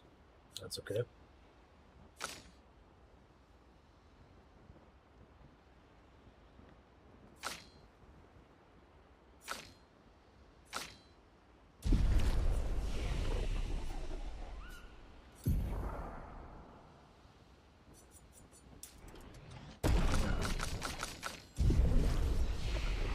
Fun game though.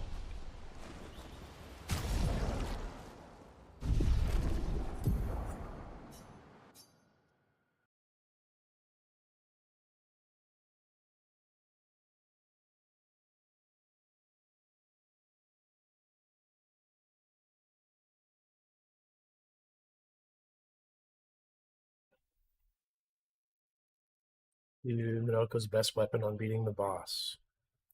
Is it? What does the best weapon do? Like, what makes it the best?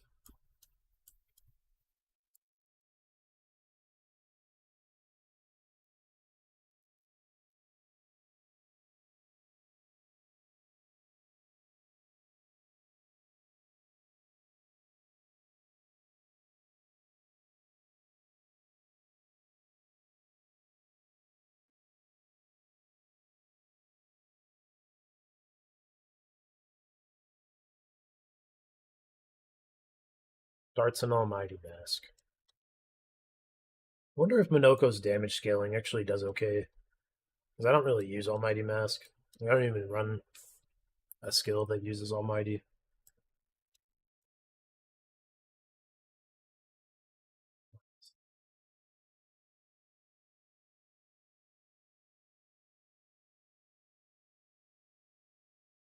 %20 increased damage for each consecutive turn without taking damage. And it can stack up to 5 times. That's pretty good. Oh, break damage is doubled. I do think Minoko is really good for breaking, so I could see that.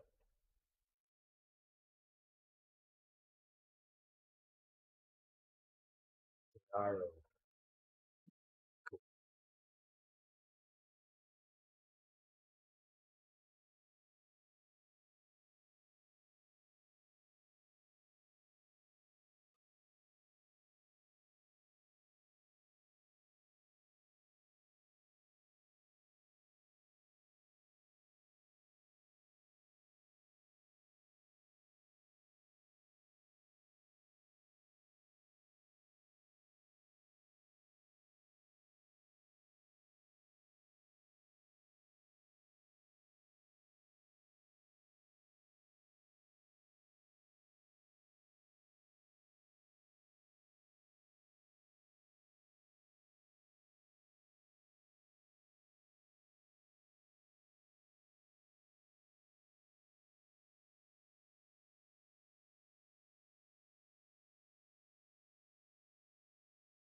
Need to get logs. Just need to play until the problems show up.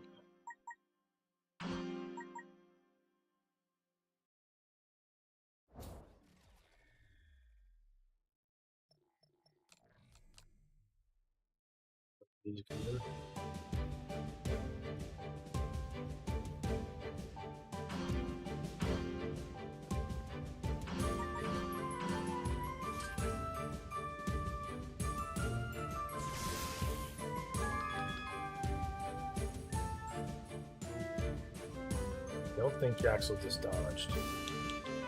Might have just found a new problem.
Getting an unsafe battle result, even though it's a good result. It's weird.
wasn't even paying attention if the experience was working. I need to focus up.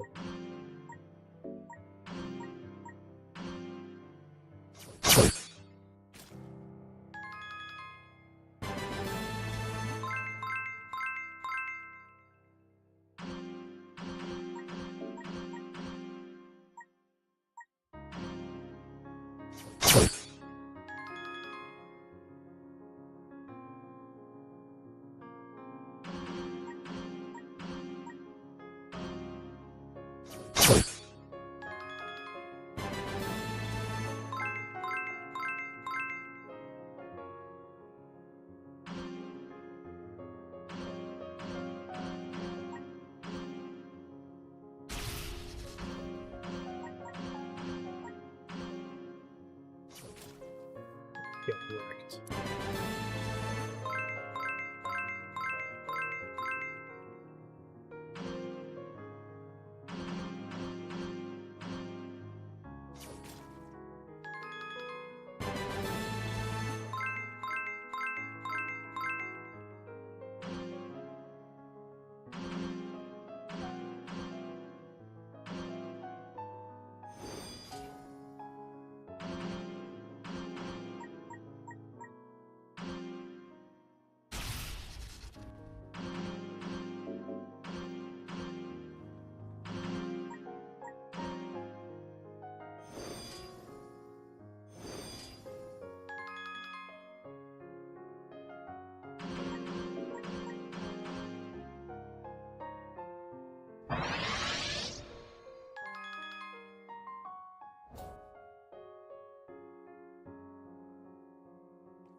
So it only should show experience if we do actually counterattack.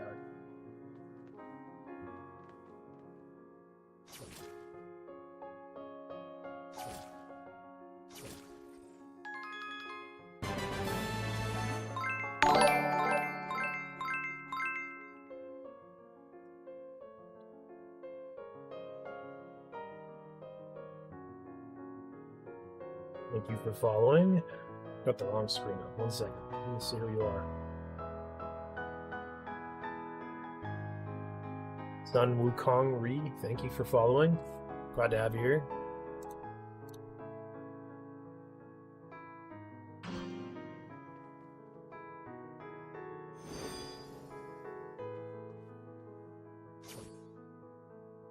Right now I'm just collecting logs in my game. I'm trying to debug a certain thing that's not working correctly, but I haven't been able to replicate the problem this time.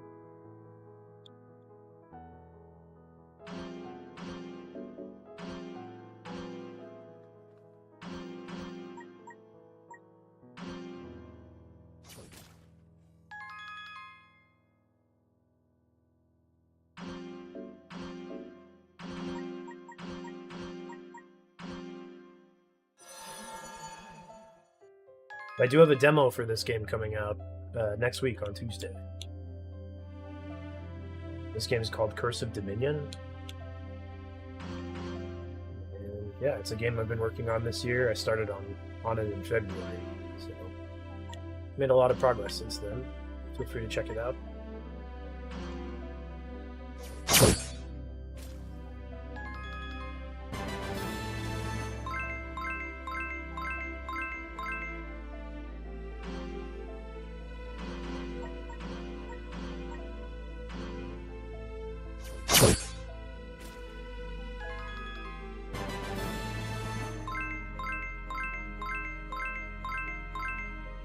That's a good level up.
Need to increase the difficulty a little bit.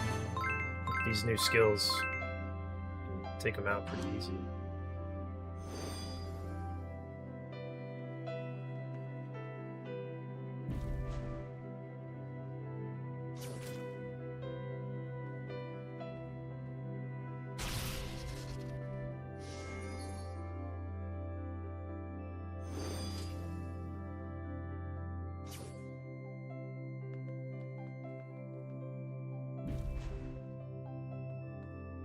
I didn't speak too soon. Yeah, okay.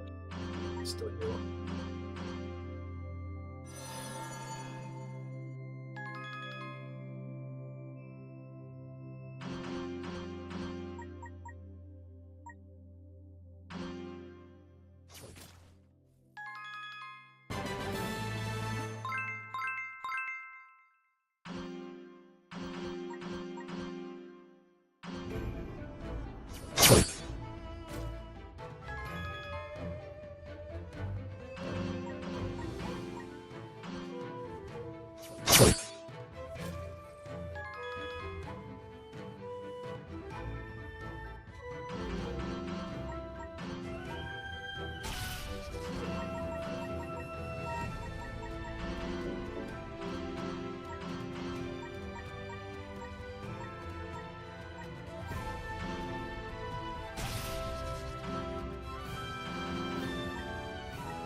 Magic must be good encounter. I was confused for a second.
Didn't replicate the problem I was trying to find, but I did see it actually take a moment to start the next turn.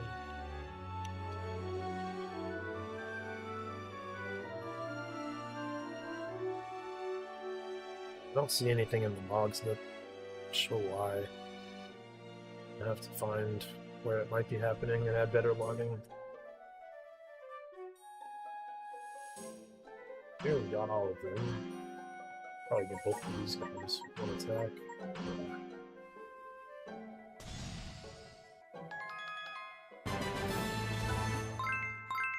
Also, just noting again, I'm playing in the Unreal Engine editor, not a package build of the game, so it stutters and sometimes the textures don't load in properly, but when I actually package the game, it runs a lot better.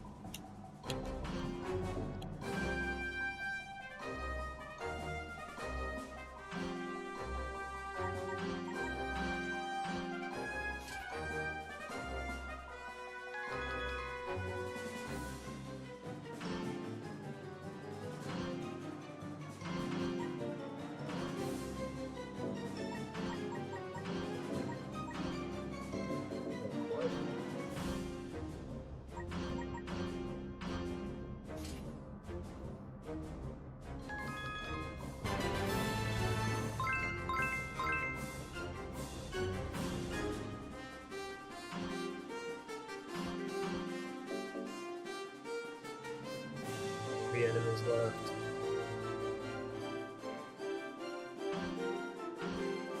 Get one of these with a long shot. Perfect.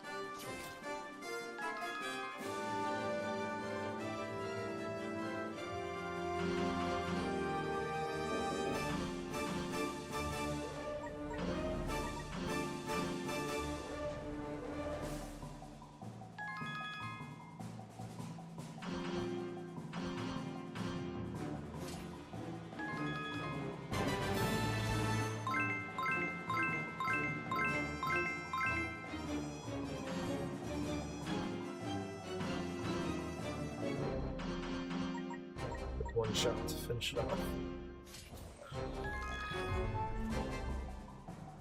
Well, the experience seemed to be working fine, though.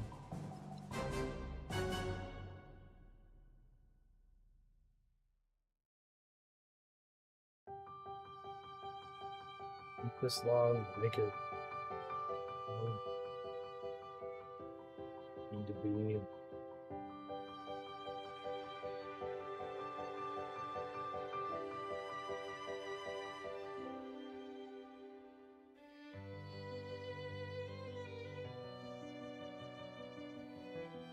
I wonder if that means it's only not showing experience and like if a certain thing happens. I don't know what that would be. Or maybe I fixed it when I dodging.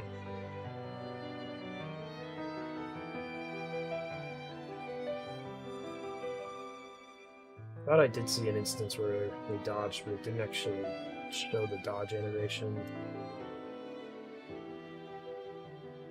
Guess I'll just play the other level, and we'll look for both problems again. Did mention upping the difficulty, so I'm going to do that first.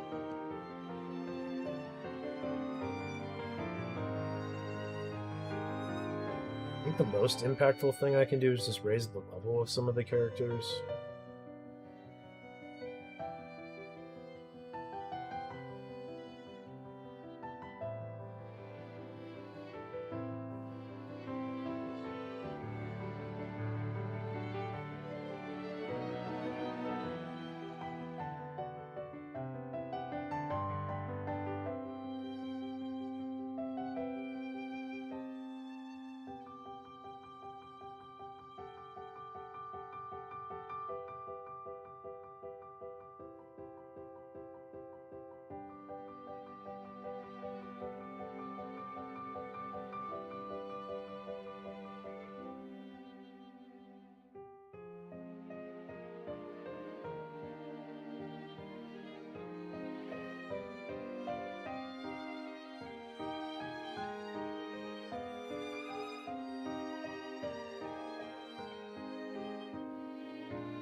Probably more than enough. It might be pretty tough now.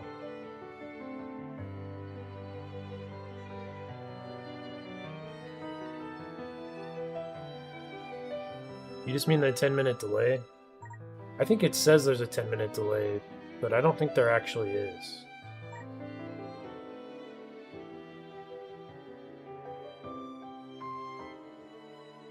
Maybe you guys can check me on that.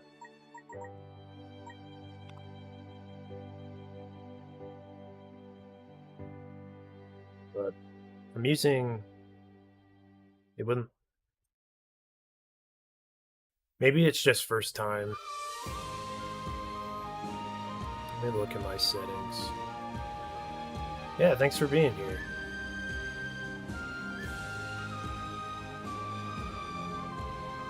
Yeah, I bet it's a first-time viewer thing. I think it's just set that way to like filter out bots. No, I can find the setting.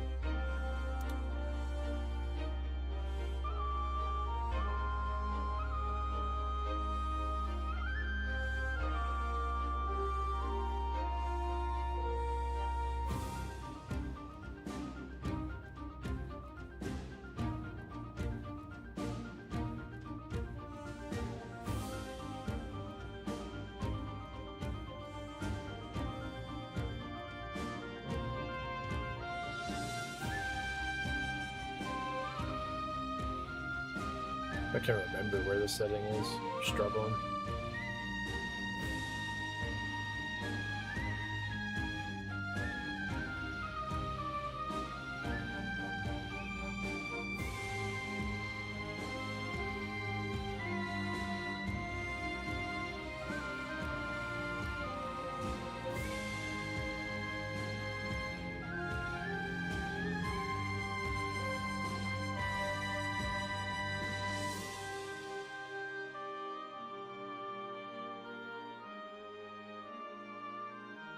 Follower only mode, 10 minutes.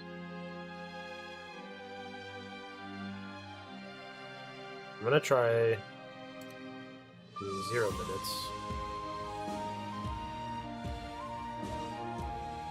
So turn it off. I don't know what the difference between 0 and off is. Just try off.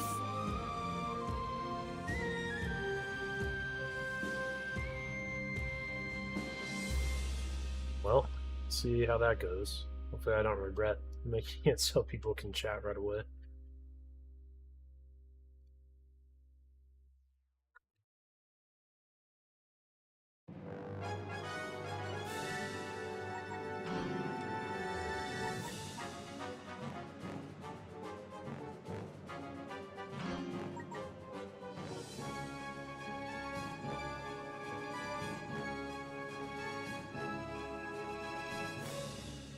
Cool. What kind of stuff do you code? Are you trying to do games, or like what's your background in coding?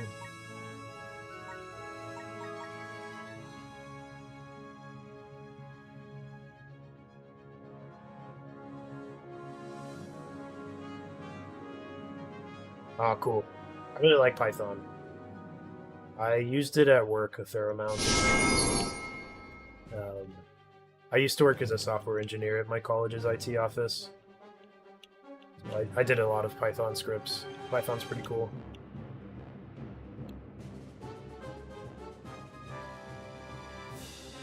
I do think Python's a great language to learn in, so that's awesome.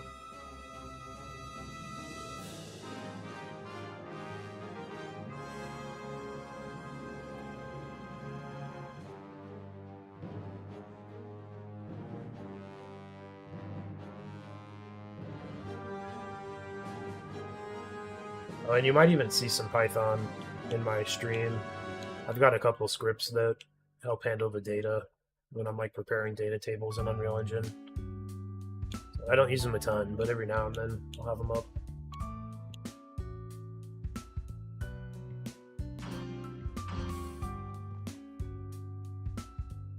Reimagining of Pong. Nice. Pong's just where you've got like the two, like, you've got the ball that bounces between the two like walls, I guess.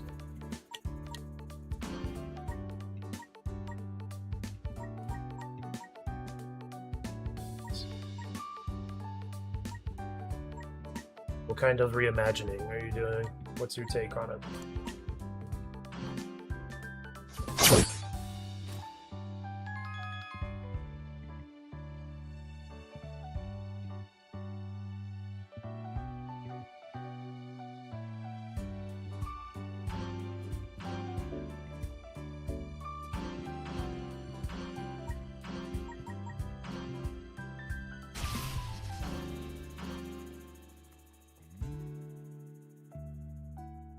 Modern version, it plays like if it was on PS2.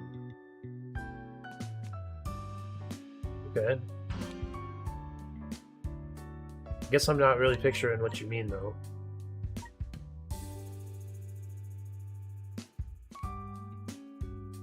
I guess what would be different for a modern Pong? Like, it just looks better, or have you changed, like, some mechanics?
paddles have powers. Think baseball-like pitches. 12 in total.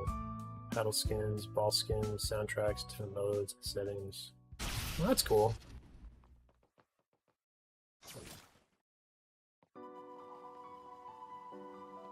Spin mechanic and a curve version too. Yeah, that's sweet.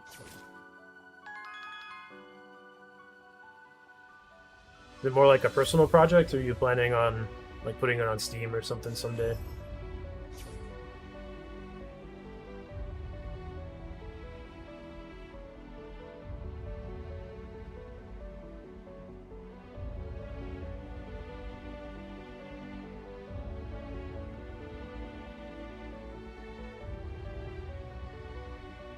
Fun little thing you made for people to enjoy. Yeah, that's cool. Well, when you've got it ready to show, let us know. I'd be happy to pull it up. Cool to look at it.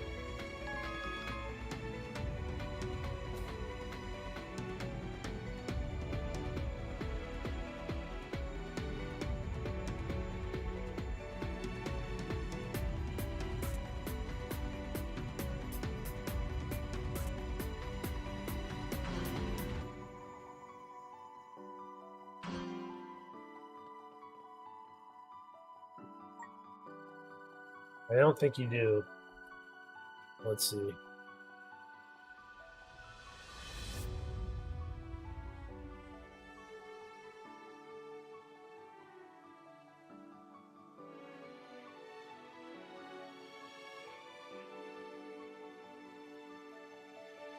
Yeah, I think I'll pass on the link for now, but if you have like a name for the game that I could Google, you could post that.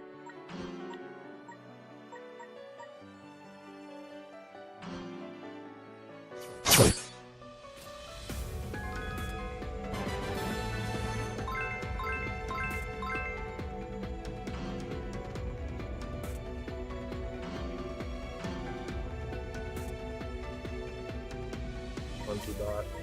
That'll probably work. Alright, let's go look.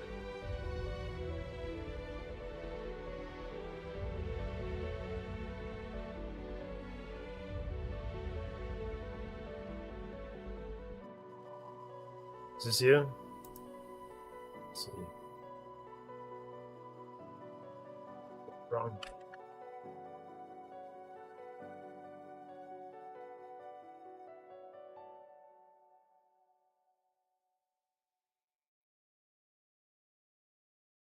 Monkey bot. New pawn.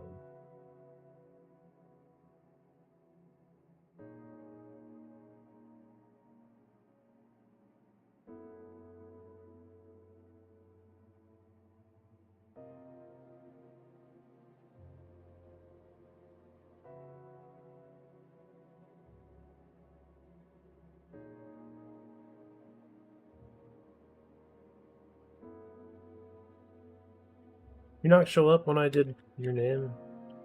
Monkey pawn.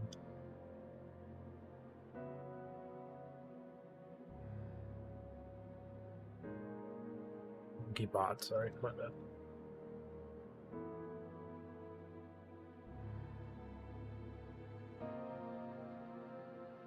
I don't use itch a ton, so I don't know if there's a way to search for like creators.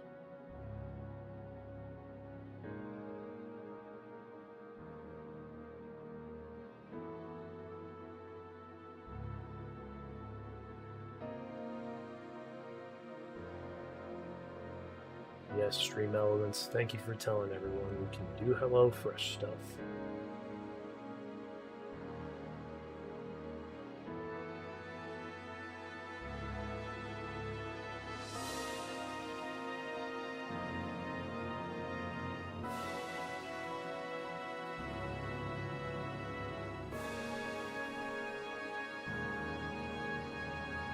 Okay. Oh, you have it in browser too. That's cool.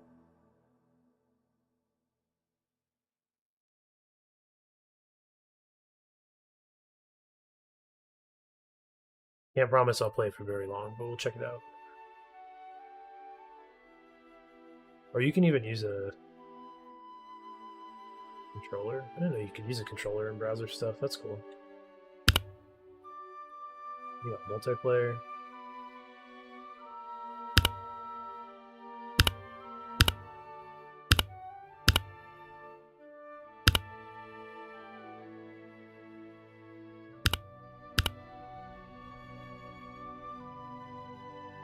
Hang on.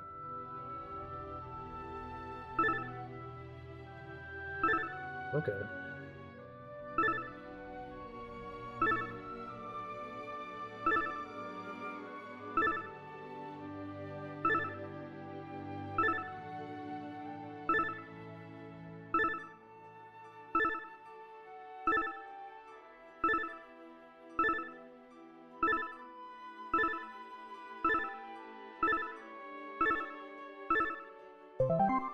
Nice, I can beat the bot. Random opponent battles and the options after this one. How do I do that? Random opponent battles options. When you had this occur.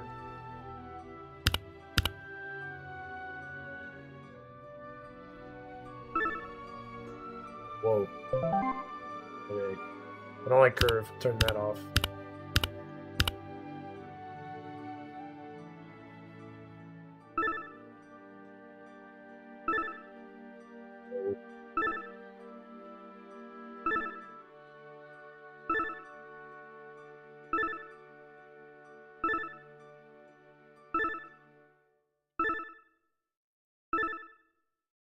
Whoa.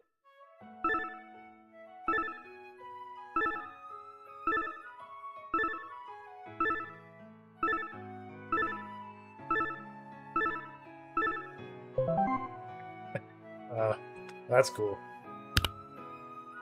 Yeah, well, thanks for sharing. It's pretty cool.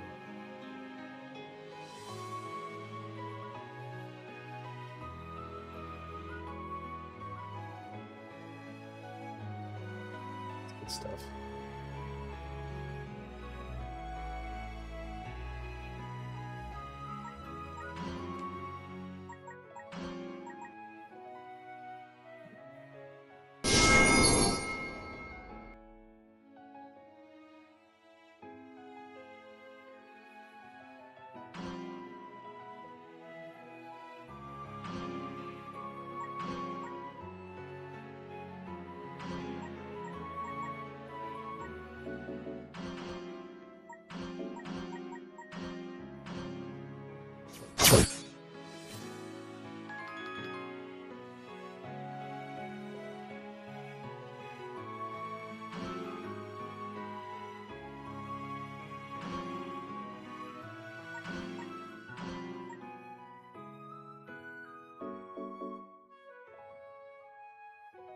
Enemies are a lot stronger. Now I gotta actually focus.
good hand.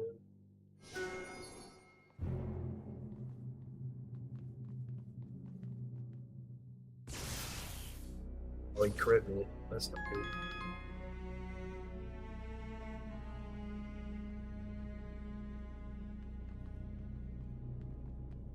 This mission is really important to control the bridge as fast as you can. Stop them from getting across.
Dante, what time do you think you're going to stream if you're still here?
Where I stopped.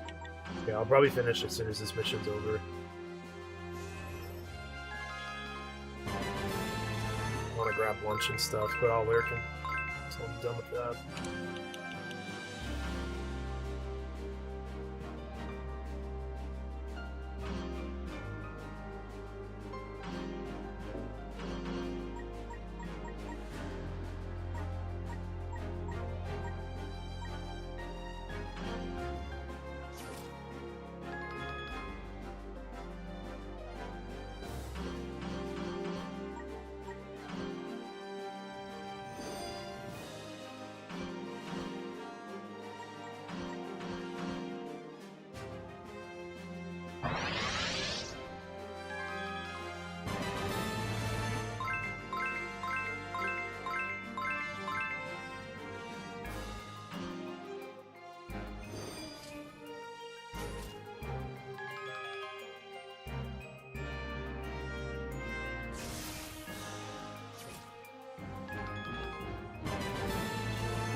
That was weird. I haven't seen that before.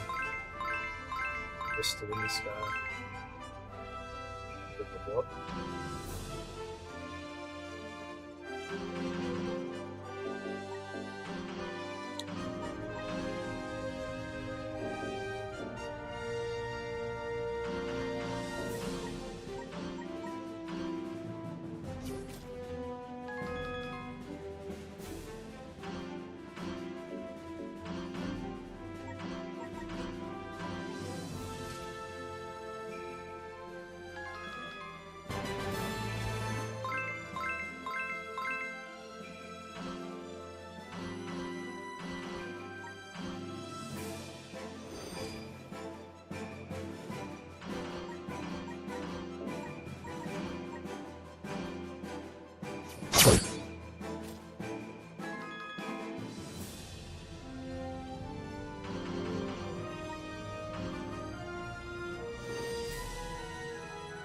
Okay, I didn't get level when I got a kill on a crit. It's a good thing to take a note of.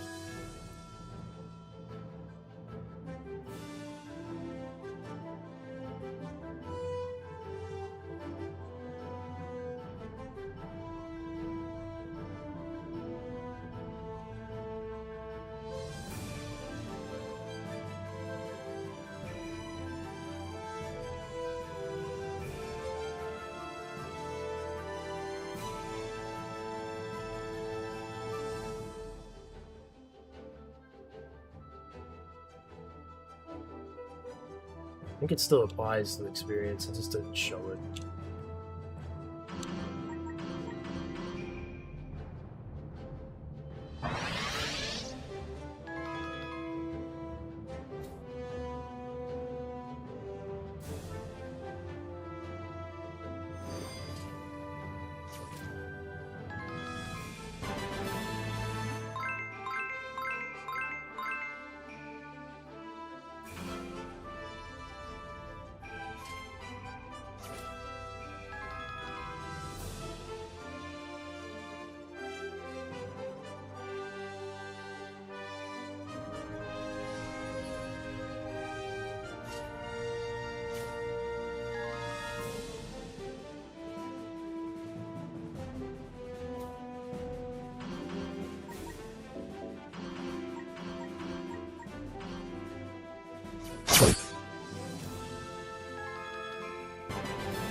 What advantage? Jackson is so strong.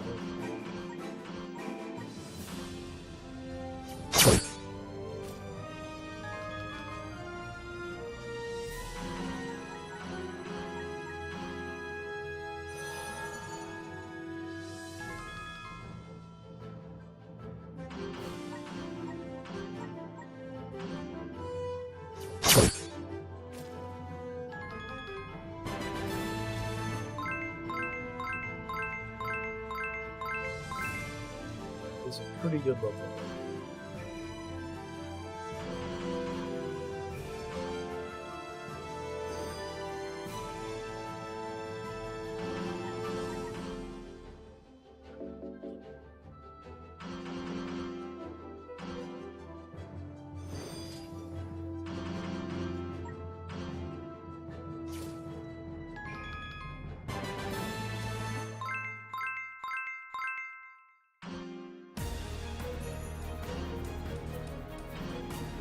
Healers left.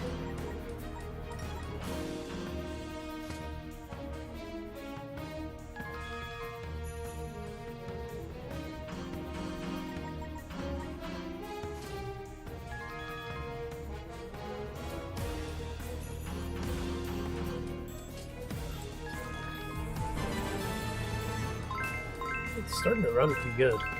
Just on stream today, I was able to polish it up quite a bit.